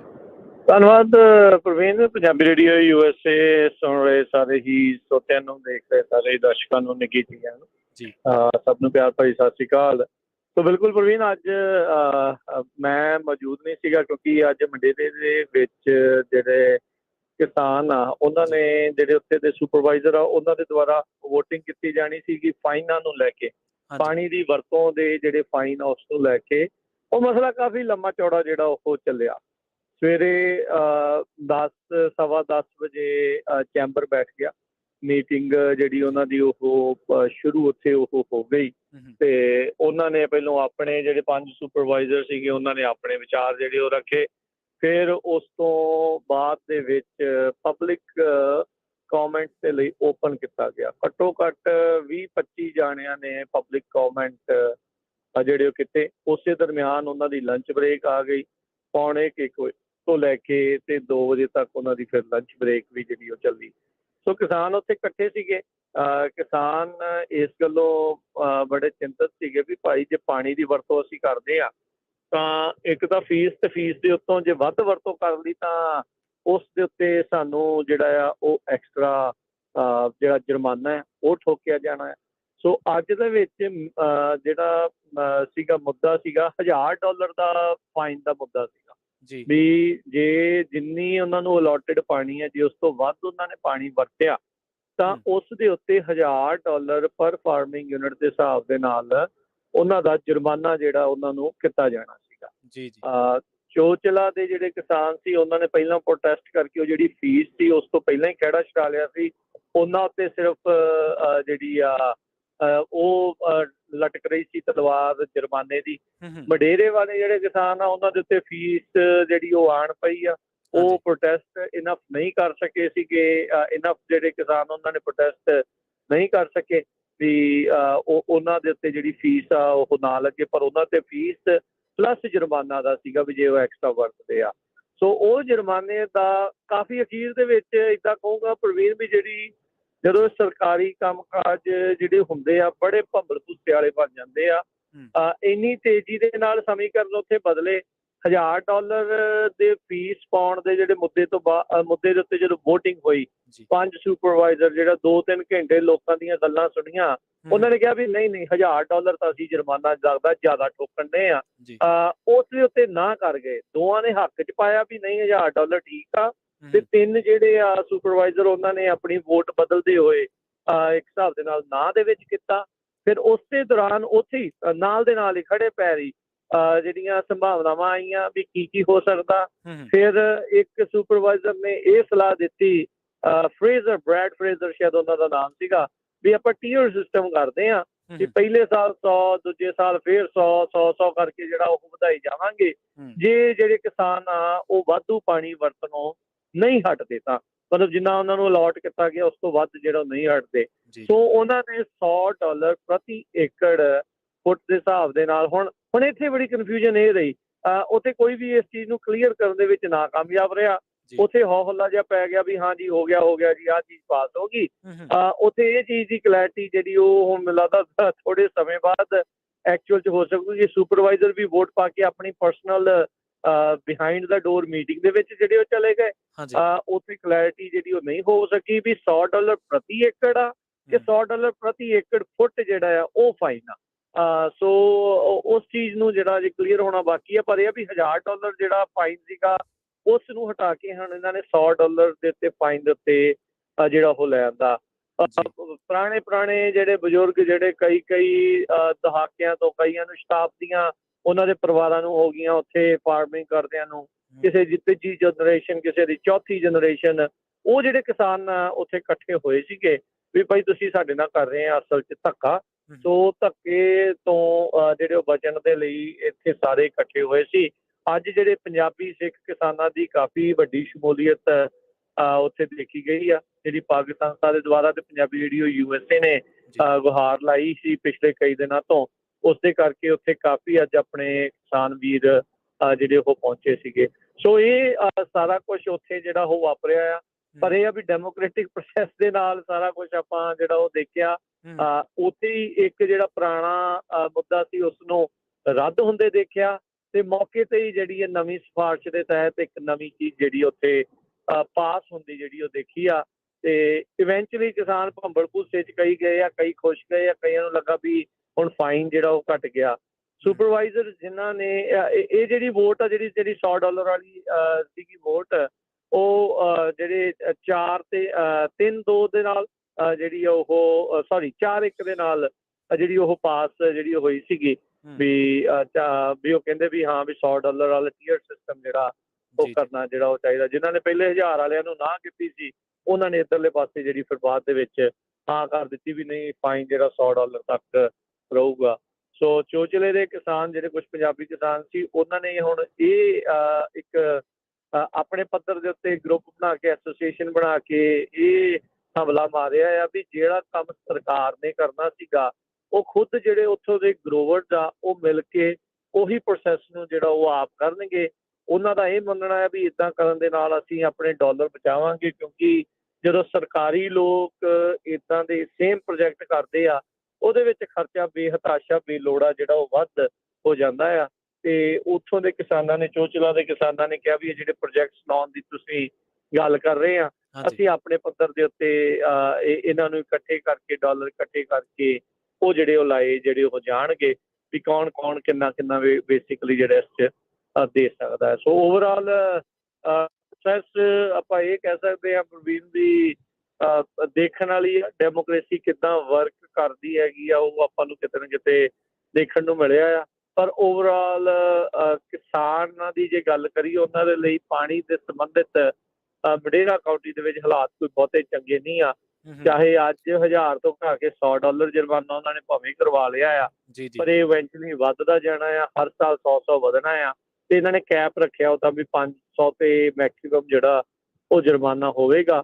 ਪਰ ਪਾਣੀ ਦਾ ਪੱਧਰ, ਪਾਣੀ ਹੇਠਲਾ ਪੱਧਰ ਜਿਹੜਾ ਆ ਉਹ ਗਿਰਦਾ ਜਾ ਰਿਹਾ ਆ। ਇਹਦੇ ਵਿੱਚ ਇੱਕ ਹੋਰ ਜ਼ਿਕਰਯੋਗ ਗੱਲ ਇਹ ਆ, ਉੱਥੇ ਫਰੈਜ਼ਨੋ ਸਟੇਟ ਦੀ ਇੱਕ ਸਟੱਡੀ ਪੇਸ਼ ਕੀਤੀ ਗਈ ਜਿਸ ਨੇ ਪਾਣੀ ਮੈਜਰ ਕਰਨਾ ਹੈ ਵੀ ਮੀਟਰ ਜਿਹੜਾ ਉਹ ਕਰਦੇ ਆ ਵੀ ਕਿੰਨਾ ਪਾਣੀ ਵਰਤਿਆ ਜਾ ਰਿਹਾ ਆ। ਉਹਦੇ ਵਿੱਚ ਕੋਤਾਹੀ ਜਿਹੜੀ ਆ ਗਲਤੀ ਹੋਣ ਦੀ ਸੰਭਾਵਨਾ 10 ਤੋਂ 20% ਤੱਕ, 15% ਤੱਕ ਜਿਹੜੀ ਆ ਉਹ ਹੈਗੀ ਆ। ਸੋ ਉਹ ਇੱਕ ਕਿਸਾਨਾਂ ਨੂੰ ਵੀ ਚਿੰਤਾ ਜਿਹੜੀ ਉਹ ਜਤਾ ਰਹੀ ਆ ਵੀ ਭਾਈ ਵੀ ਪਾਣੀ ਜੇ ਉਹ ਉੱਦਾਂ ਹੀ ਦੱਸੀ ਜਾਊਗਾ, ਮੋਟਰ ਦੱਸੀ ਜਾਂਦੀ ਹੈ, ਮੀਟਰ ਦੱਸੀ ਜਾਊਗਾ ਵੀ ਵੱਧ ਖਰਚ ਲਿਆ ਤੇ ਉਹਨਾਂ ਜੇ ਅਸੀਂ ਵਰਤਿਆ ਨਾ ਹੋਇਆ ਤਾਂ ਫਿਰ ਜੁਰਮਾਨਾ ਜਿਹੜਾ ਉਹ ਸਾਨੂੰ ਦੇਣਾ ਪੈ ਸਕਦਾ ਹੈ। ਸੋ ਉਹ ਵੀ ਜਿਹੜੀ ਕਿਸਾਨਾਂ ਨੇ ਇਸ ਪ੍ਰਤੀ ਜਿਹੜੀ ਉੱਥੇ ਚਿੰਤਾ ਜ਼ਾਹਰ ਕੀਤੀ। ਅੱਛਾ ਰਾਜ ਜੀ, ਇਹ ਗੱਲ ਜ਼ਰੂਰ ਪੁੱਛਣਾ ਚਾਹਾਂਗੇ ਕਿ ਜਿਹੜੇ ਕਿਸਾਨ ਨੇ ਹੁਣ ਉਹਨਾਂ ਦਾ ਕੀ ਰਿਐਕਟ ਹੈ ਇਸ ਮੁੱਦੇ ਤੇ? ਉਹਨਾਂ ਦਾ ਕੀ ਕਹਿਣਾ ਹੈ ਕਿ ਇਹ ਸਹੀ ਹੈ ਜਾਂ ਗਲਤ ਹੈ? ਉਹ ਸਹਿਮਤ ਨੇ ਜਾਂ ਨਹੀਂ ਸਹਿਮਤ, ਜਾਂ ਸਰਕਾਰ ਵੱਲੋਂ ਜਿਹੜੇ ਪਾਣੀ ਬਚਾਉਣ ਦੇ ਜਿਹੜੇ ਹੋਰ ਉਪਰਾਲੇ ਨੇ ਉਹਨਾਂ ਨੂੰ ਲੈ ਕੇ ਉਹਨਾਂ ਦੇ ਮਨਾਂ ਦੇ ਵਿੱਚ ਕੀ ਸ਼ੰਕ ਹੈ? ਕਿਉਂਕਿ ਲੰਘੇ ਪ੍ਰੋਗਰਾਮ ਦੇ ਵਿੱਚ ਡਿਸਕਸ ਕੀਤਾ ਸੀਗਾ, ਉਹਦੇ ਵਿੱਚ ਵੀ ਜਿਹੜੇ ਆਪਣੇ ਜ਼ਿਮੀਂਦਾਰ ਭਰਾ ਆਏ ਸੀਗੇ, ਕਿਸਾਨ ਭਰਾ, ਉਹਨਾਂ ਨੇ ਕਿਹਾ ਸੀਗਾ ਕਿ ਸਰਕਾਰ ਸਿਰਫ ਮੀਂਹ ਤੇ ਹੀ ਨਿਰਭਰ ਆ। ਬਸਰਾ ਸਾਹਿਬ ਦੱਸ ਰਹੇ ਸੀਗੇ ਤੇ ਹੋਰ ਜਿਹੜੇ ਉਪਰਾਲੇ ਆ ਸਿੰਜਾਈ ਦੇ ਜਾਂ ਹੋਰ, ਉਹਨਾਂ ਨੂੰ ਬਿਹਤਰ ਬਣਾਉਣ ਵੱਲ ਸਰਕਾਰ ਦਾ ਹਜੇ ਕੋਈ ਬਾਹਲਾ ਖਿਆਲ ਨਹੀਂ ਗਾ। ਜੀ ਇਹ ਜਿਹੜੇ ਡਾਲਰ ਇਕੱਠੇ ਕੀਤੇ ਜਾਣੇ ਆ ਪ੍ਰਵੀਨ, ਜਿਹੜੀ ਇਹ ਕਾਉਂਟੀ ਵਾਲੇ ਕਹਿ ਰਹੇ ਆ, ਸੁਪਰਵਾਈਜ਼ਰ ਨੇ ਇਹੀ ਉਸ ਦੇ ਵਿੱਚ ਕਿਹਾ ਵੀ ਭਾਈ ਪੈਸੇ ਇਕੱਠੇ ਕਰਕੇ ਪ੍ਰੋਜੈਕਟ ਲਾਉਣੇ ਆ, ਪਰ ਇਹ ਨਹੀਂ ਦੱਸ ਰਹੇ ਵੀ ਕਿਹੜੇ ਪ੍ਰੋਜੈਕਟ ਲਾਉਣੇ ਆ। ਫਿਰ ਉੱਥੇ ਇਹ ਸਵਾਲ ਹੋਇਆ ਵੀ ਭਾਈ ਇੱਕ ਪ੍ਰੋਜੈਕਟ 1982 ਦਾ ਅਪਰੂਵ ਆ, ਸਾਈਟਸ ਰੈਜ਼ਰਵਾਇਰ ਕਰਕੇ ਨਾਮ ਆ। ਜੀ ਜੀ ਕਹਿੰਦੇ ਵੀ ਉਹਦਾ ਤਾਂ ਅਜੇ ਤੱਕ ਨੀਂਹ ਪੱਥਰ ਨਹੀਂ ਰੱਖਿਆ ਤੁਸੀਂ ਮਤਲਬ ਹੋਰ ਕਿਹੜੇ ਪ੍ਰੋਜੈਕਟਾਂ ਦੀ ਗੱਲ ਕਰਦੇ ਆ? ਕਹਿੰਦੇ ਵੀ ਜਿਹੜਾ ਵਰਤੋਂ ਕਰਨ ਵਾਲਾ ਆ ਉਹਦੇ ਤੇ ਤੁਸੀਂ ਬੰਦਿਸ਼ਾਂ ਲਾਈ ਜਾ ਰਹੇ ਆ। ਕਿਸਾਨਾਂ ਨੇ ਬਹੁਤ ਤਰਕ ਦਿੱਤੇ ਉੱਥੇ। ਆਉਣ ਵਾਲੇ ਸਮੇਂ 'ਚ ਆਪਾਂ ਪੰਜਾਬੀ ਰੇਡੀਓ ਯੂਐਸਏ ਦੇ YouTube ਤੇ Facebook ਦੇ ਉੱਤੇ ਵੀਡੀਓ ਜਿਹੜੀਆਂ ਉਹ ਆਪਾਂ ਚਾੜਾਂਗੇ ਵੀ ਉੱਥੇ ਸਿਟੀ ਕੌਂਸਲ ਦੇ ਵਿੱਚ, ਸੌਰੀ ਜਿਹੜੀ ਹੈ ਸੁਪਰ ਬੋਰਡ ਆਫ ਸੁਪਰਵਾਈਜ਼ਰ ਦੇ ਚੈਂਬਰਸ ਦੇ ਵਿੱਚ ਲੋਕਾਂ ਨੇ ਕੀ ਆਖਿਆ। ਉਹਦੇ ਵਿੱਚ ਉਹਨਾਂ ਨੇ ਕਿਹਾ ਵੀ ਭਾਈ ਤੁਸੀਂ ਸਾਨੂੰ ਤਾਂ ਆਖੀ ਜਾਂਦੇ ਆ ਵੀ ਪਾਣੀ ਦੀ ਕਟੌਤੀ ਕਰੋ, ਕਟੌਤੀ ਕਰੋ, ਕਟੌਤੀ ਕਰੋ। ਤੁਸੀਂ ਪਾਣੀ ਦੀ ਸਪਲਾਈ ਵਧਾਉਣ ਲਈ ਅੱਜ ਤੱਕ ਕੀਤਾ ਕੀ ਆ? ਕਿੱਥੇ ਤੁਸੀਂ ਜਿਹੜਾ ਆ ਉਹ ਸਪੈਂਡ ਕੀਤਾ? ਕਹਿੰਦੇ ਮੱਛੀ ਦੇ ਮਗਰ ਤੁਸੀਂ ਪਏ ਆ ਵੀ ਨਾ ਉਹ ਮੱਛੀ ਬਚੀ, ਪਾਣੀ ਵੀ ਵੇਸਟ ਹੋਈ ਜਾਂਦਾ ਆ, ਨਾ ਹੀ ਉਹ ਕਹਿੰਦੇ ਵੀ ਲੱਗਦਾ ਭਵਿੱਖ 'ਚ ਉਸ ਮੱਛੀ ਨੇ, ਸੈਲਮਨ ਨੇ ਜਿਹੜਾ ਉਹ ਬਚਣਾ ਆ। ਇਹ ਉੱਥੇ ਇਹ ਵੀ ਗੱਲਾਂ ਜਿਹੜੀਆਂ ਚੱਲੀਆਂ ਵੀ ਜਿਹੜੇ ਇਨਵਾਇਰਮੈਂਟਲਿਸਟ ਗਰੁੱਪ ਜਿਹੜੇ ਇਸ ਟਾਈਮ ਚੱਲ ਰਹੇ ਆ, ਉਹਨਾਂ ਨੂੰ ਹਾਈਜੈਕ ਕੀਤਾ ਹੋਇਆ ਆ। ਉਹ ਆਪਣੇ ਸਪੈਸ਼ਲ ਇੰਟਰਸਟ ਨੂੰ ਦੇਖਦੇ ਹੋਏ ਉਹਨਾਂ ਨੂੰ ਸਿਰਫ ਤੇ ਸਿਰਫ ਆਪਣੀ ਜਿਹੜੀ ਉਹ ਪਈ ਆ, ਉਹਨਾਂ ਨੂੰ ਕਿਸਾਨਾਂ ਦੇ ਨਾਲ ਕੋਈ ਨਹੀਂ ਆ, ਨਾ ਹੀ ਉਹਨਾਂ ਨੂੰ ਇਨਵਾਇਰਮੈਂਟ ਦੇ ਨਾਲ ਆ। ਉਹ ਕਹਿੰਦੇ ਵੀ ਜਿਹੜੀ ਇਨਵਾਇਰਮੈਂਟ ਦੇ ਨਾਂ ਦੇ ਉੱਤੇ ਉਹਨਾਂ ਨੇ ਇਹ ਚੀਜ਼ਾਂ ਕਰਵਾ ਰਹੇ ਆ ਜਾਂ ਸਰਕਾਰ ਜਿਹੜੀ ਉਹਨਾਂ ਦੇ ਆਖੇ ਕਰ ਰਹੀ ਆ, ਉਹਦੇ ਨਾਲ ਸਗੋਂ ਇਨਵਾਇਰਮੈਂਟ ਨੂੰ ਨੁਕਸਾਨ ਜ਼ਿਆਦਾ ਹੋ ਰਿਹਾ ਆ, ਨਾ ਕਿ ਜਿਹੜਾ ਉਹ ਫਾਇਦਾ। ਜੀ ਜੀ ਰਾਜ ਜੀ, ਬਹੁਤ ਬਹੁਤ ਧੰਨਵਾਦ ਇਹਨਾਂ ਖਾਸ ਜਾਣਕਾਰੀਆਂ ਦੇ ਲਈ ਤੁਹਾਡਾ। ਥੈਂਕ ਯੂ, ਧੰਨਵਾਦ, ਸਤਿ ਸ਼੍ਰੀ ਅਕਾਲ। ਸੋ ਇਹ ਜੁੜੇ ਸਨ ਆਪਣੇ ਨਾਲ ਰਾਜ ਕਰਮਵੀਰ ਸਿੰਘ ਜੀ, ਜਿਨ੍ਹਾਂ ਨੇ ਮੰਡੇਰਾ ਦੇ ਵਿੱਚ ਅੱਜ ਜੋ ਕਿਸਾਨਾਂ ਦੀ ਅਥਾਰਟੀਜ਼ ਨਾਲ ਗੱਲਬਾਤ ਹੋਈ ਹੈ ਉਸ ਬਾਬਤ ਜੋ ਜਾਣਕਾਰੀਆਂ ਸੀਗੀਆਂ ਉਹ ਸਾਡੇ ਨਾਲ ਸਾਂਝੀਆਂ ਕੀਤੀਆਂ ਨੇ। ਇਹਨਾਂ ਜਾਣਕਾਰੀਆਂ ਦੇ ਬਾਬਤ ਖੇਤੀਬਾੜੀ ਜਿਹੜਾ ਪ੍ਰੋਗਰਾਮ ਹੁੰਦਾ ਆਪਣਾ ਮੰਗਲਵਾਰ ਨੂੰ, ਉਸ ਦੇ ਵਿੱਚ ਬਾਤ ਤਫਸੀਲ ਆਪਾਂ ਚਰਚਾ ਕਰਾਂਗੇ ਕਿਸਾਨ ਭਰਾਵਾਂ ਦੇ ਨਾਲ ਕਿ ਉਸ ਤੋਂ ਬਾਅਦ ਉਹਨਾਂ ਦਾ ਕੀ ਕਹਿਣਾ, ਉਹਨਾਂ ਦੀ ਕੀ ਟਿੱਪਣੀਆਂ ਸਰਕਾਰ ਦੇ ਇਸ ਫੈਸਲੇ ਦੇ ਉੱਤੇ। ਹਾਲਾਂਕਿ ਇਸ ਇੱਕ ਮਸਲੇ ਤੇ ਉਹਨਾਂ ਨੇ ਆਪਣੀ ਮੰਗ ਮਨਵਾ ਲਈ ਹੈ, ਪਰ ਦੂਜੇ ਮਸਲੇ ਤੇ ਜਿਹੜਾ ਉਹ ਸਰਕਾਰ ਦਾ ਜਿਹੜਾ ਰੂਲ ਹੈ, ਜੋ ਅਫੀਸ਼ੀਅਲਸ ਦਾ ਰੂਲ ਸੀਗਾ, ਉਹ ਵੀ ਬਰਕਰਾਰ ਰਿਹਾ, ਆਪਾਂ ਸੁਣਿਆ। ਸੋ ਪ੍ਰੋਗਰਾਮ ਦੇ ਵਿੱਚ ਆਪਾਂ ਪਹਿਲਾਂ ਚਰਚਾ ਕੀਤੀ ਸੀ ਕਿ ਬੀਜੇਪੀ ਦੇ ਜਿਹੜੇ ਪ੍ਰਾਈਮ ਮਿਨਿਸਟਰ ਨੇ ਨਰਿੰਦਰ ਮੋਦੀ, ਉਹ ਸਟੇਜਾਂ ਤੋਂ ਖੜ ਕੇ ਔਰਤ ਵਿਮਨ ਇੰਪਾਵਰਮੈਂਟ ਦੀਆਂ ਵੱਡੀਆਂ-ਵੱਡੀਆਂ ਗੱਲਾਂ ਕਰਦੇ, ਜਦ ਕਿ ਇਹਨਾਂ ਦੇ ਆਪਣੇ ਹੀ ਬੰਦੇ ਕ੍ਰਾਈਮ ਅਗੇਂਸਟ ਵਿਮਨ ਦੇ ਵਿੱਚ ਉਹਨਾਂ ਦੀ ਇੱਕ ਲੰਬੀ ਲਿਸਟ ਆ, ਜਿਨ੍ਹਾਂ ਦੇ ਵਿੱਚ ਚੁਣੇ ਹੋਏ ਨੁਮਾਇੰਦੇ ਵੀ ਆ, ਜਿਨ੍ਹਾਂ ਦੇ ਵਿੱਚ ਵੱਡੇ ਨਾਂ ਵੀ ਨੇ, ਤੇ ਉਹ ਜਿਹੜੇ ਆ ਇਹਨਾਂ ਚੀਜ਼ਾਂ ਦੇ ਵਿੱਚ, ਇਹਨਾਂ ਕ੍ਰਾਈਮਸ ਦੇ ਵਿੱਚ ਉਹਨਾਂ ਦਾ ਜ਼ਿਕਰ ਆਉਂਦਾ ਰਿਹਾ। ਸੋ ਇਸ ਦੇ ਨਾਲ ਹੀ ਹੋਰ ਵੀ ਬਥੇਰੇ ਜਿਹੜੇ ਨੇ ਉਹ ਮਾਮਲੇ ਸਾਹਮਣੇ ਆਏ ਨੇ। ਸਾਡੇ ਸਾਹਮਣੇ ਆਪਾਂ ਦੇਖਿਆ ਕਿ ਕਿਵੇਂ ਇੱਕ ਲਿਸਟ ਦੇ ਵਿੱਚ NCRB ਦੇ ਅੰਕੜਿਆਂ ਦੇ ਵਿੱਚ ਜਿਹੜਾ ਆਪਾਂ ਵੇਖਿਆ ਕਿ ਕਿਵੇਂ ਔਰਤਾਂ ਦੇ ਖਿਲਾਫ ਜਿਹੜੇ ਜੁਰਮ ਆ ਉਹ ਲਗਾਤਾਰ ਵਧੇ ਨੇ। ਤੇ ਉਸ ਤੋਂ ਬਾਅਦ ਆਪਾਂ ਚਰਚਾ ਕੀਤੀ ਸੀ ਕਾਂਗਰਸ ਦੇ ਕ੍ਰਾਈਸਿਸ ਦੀ। ਕਾਂਗਰਸ ਕਲੇਸ਼ ਤੇ ਕਾਟੋ ਕਲੇਸ਼ ਸਾਰਾ ਕੁਛ ਲਗਾਤਾਰ ਹੀ ਚੱਲਦਾ, ਕਿਉਂਕਿ ਗਾਂਧੀਆਂ ਦੇ ਪਰਿਵਾਰ ਤੋਂ ਇਹ ਪਾਰਟੀ ਮੁਕਤ ਨਹੀਂ ਹੋਣਾ ਚਾਹੁੰਦੀ। ਤੇ ਦੂਜੀ ਗੱਲ ਇਹ ਹੈ ਕਿ ਜਿਹੜਾ ਇਸ ਵੇਲੇ ਰਾਜਸਥਾਨ ਦਾ ਜਿਹੜਾ ਸੰਕਟ ਆਪਾਂ ਦੇਖਿਆ ਉਹ ਵੀ ਬਰਕਰਾਰ ਹੈ। ਸੋ ਉਸ ਤੋਂ ਬਾਅਦ ਰਾਜ ਕਰਮਵੀਰ ਸਿੰਘ ਜੀ ਸਾਡੇ ਨਾਲ ਜੁੜੇ ਤੇ ਉਹਨਾਂ ਨੇ ਜੋ ਮੰਡੇਰਾ ਦੇ ਵਿੱਚ ਅੱਜ ਕਿਸਾਨਾਂ ਦਾ ਪ੍ਰੋਟੈਸਟ ਸੀਗਾ ਉਸ ਬਾਬਤ ਆਪਾਂ ਨੂੰ ਜਾਣਕਾਰੀਆਂ ਦਿੱਤੀਆਂ। ਸੋ ਪ੍ਰੋਗਰਾਮ ਸਾਂਝੀ ਸੱਤ ਦੇ ਵਿੱਚ ਇੰਨਾ ਹੀ। ਅਗਲਾ ਪ੍ਰੋਗਰਾਮ ਬਲਵਿੰਦਰ ਕੌਰ ਜੀ ਲੈ ਕੇ ਆ ਰਹੇ ਨੇ। ਜੁੜੇ ਰਹੋ ਪੰਜਾਬੀ ਰੇਡੀਓ USA ਦੇ ਨਾਲ। ਤੇ ਆਖਿਰ ਦੇ ਵਿੱਚ ਇੱਕ ਵਾਰ ਫਿਰ ਤੋਂ ਤੁਹਾਡਾ ਸਾਰਿਆਂ ਦਾ ਬਹੁਤ-ਬਹੁਤ ਧੰਨਵਾਦ। ਸਤਿ ਸ਼੍ਰੀ ਅਕਾਲ।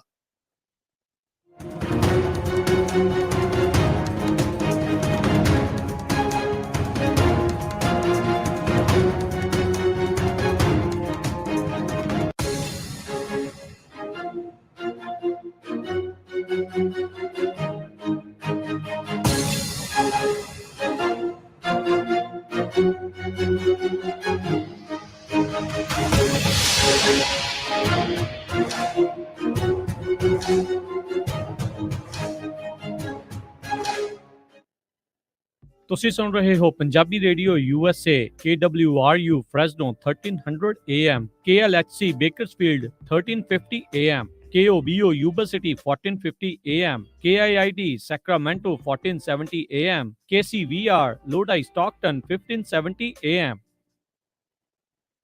मैं ना पनीर पकौड़े खाने आ। नो मामा, मैं पिज्जा ऑर्डर करना है। हो कोई ना, दोनों चीज़ां मिलणगियां। The original Chicago pizza and curry, जिथे chicken pizza, naan pizza, desi style pizza, meat pizza, paneer pizza, bread sticks, wings, pasta, salad, chole bhature, tikki, paneer pakode, ये सब मिलेगा। बैठ के खाओ या टेक आउट करो ते डिलीवरी भी अवेलेबल है। ए सारे इवेंट्स लई केटरिंग भी ऑर्डर कर देने। ओपन सवेरे 11 बजे तो राती 10 बजे तक। 3291 ट्रक्सल रोड, स्वीट 25, सैक्रामेंटो। कॉल करो 9169091313 916 909 1313। ਜੇਕਰ ਕਰਵਾਉਣਾ ਚਾਹੁੰਦੇ ਹੋ ਤੁਸੀਂ US ਇਮੀਗ੍ਰੇਸ਼ਨ ਦਾ ਕਿਸੇ ਵੀ ਤਰੀਕੇ ਦਾ ਕੰਮ, ਤਾਂ ਹਮੇਸ਼ਾ ਯਾਦ ਰੱਖੋ ਟੇਕੇਣਾ ਇਮੀਗ੍ਰੇਸ਼ਨ ਲਾ ਫਰਮ। ਫੈਮਿਲੀ ਪਟੀਸ਼ਨਸ, ਅਸਾਈਲਮ ਦੇ ਕੇਸਿਸ ਦੇ ਜਾਂ ਹੋਰ ਕਿਸੇ ਵੀ ਤਰੀਕੇ ਦੀ US ਇਮੀਗ੍ਰੇਸ਼ਨ ਦੇ ਕੰਮ ਦੇ ਲਈ ਕਾਲ ਕਰੋ ਅਟਾਰਨੀ ਜੇ ਟੇਕਿਆਣਾ 4159090503 4159090503। ਸੈਕਰਾਮੈਂਟੋ ਅਤੇ ਆਸ-ਪਾਸ ਦੇ ਇਲਾਕਿਆਂ ਦੇ ਵਿੱਚ ਘਰ ਜਾਂ ਬਿਜ਼ਨਸ ਖਰੀਦਣ ਜਾਂ ਵੇਚਣ ਵਾਸਤੇ ਸੰਪਰਕ ਕਰੋ ਤੇ ਲੋਨ ਸਮਰਾ ਰੀਅਲ ਏਸਟੇਟ ਟੀਮ। ਇਹ ਤੁਹਾਨੂੰ ਘੱਟ ਰੇਟਾਂ ਤੇ ਲੋਨ ਲੈਣ ਦੇ ਵਿੱਚ ਵੀ ਮਦਦ ਕਰਦੇ ਹਨ। ਬਿਨਾਂ ਟੈਕਸ ਰਿਟਰਨਾਂ ਦੇ ਵੀ ਲੋਨ ਕਰਵਾ ਦਿੰਦੇ ਹਨ। ਲਾਇਨ ਰੀਅਲ ਏਸਟੇਟ ਦੇ ਨਾਲ ਕੰਮ ਕਰਦੇ ਹਨ। ਹੋਰ ਜਾਣਕਾਰੀ ਲਈ ਕਾਲ ਰਵਲਜੀਤ ਢਿੱਲੋਂ 9168023631। That's the number 02129060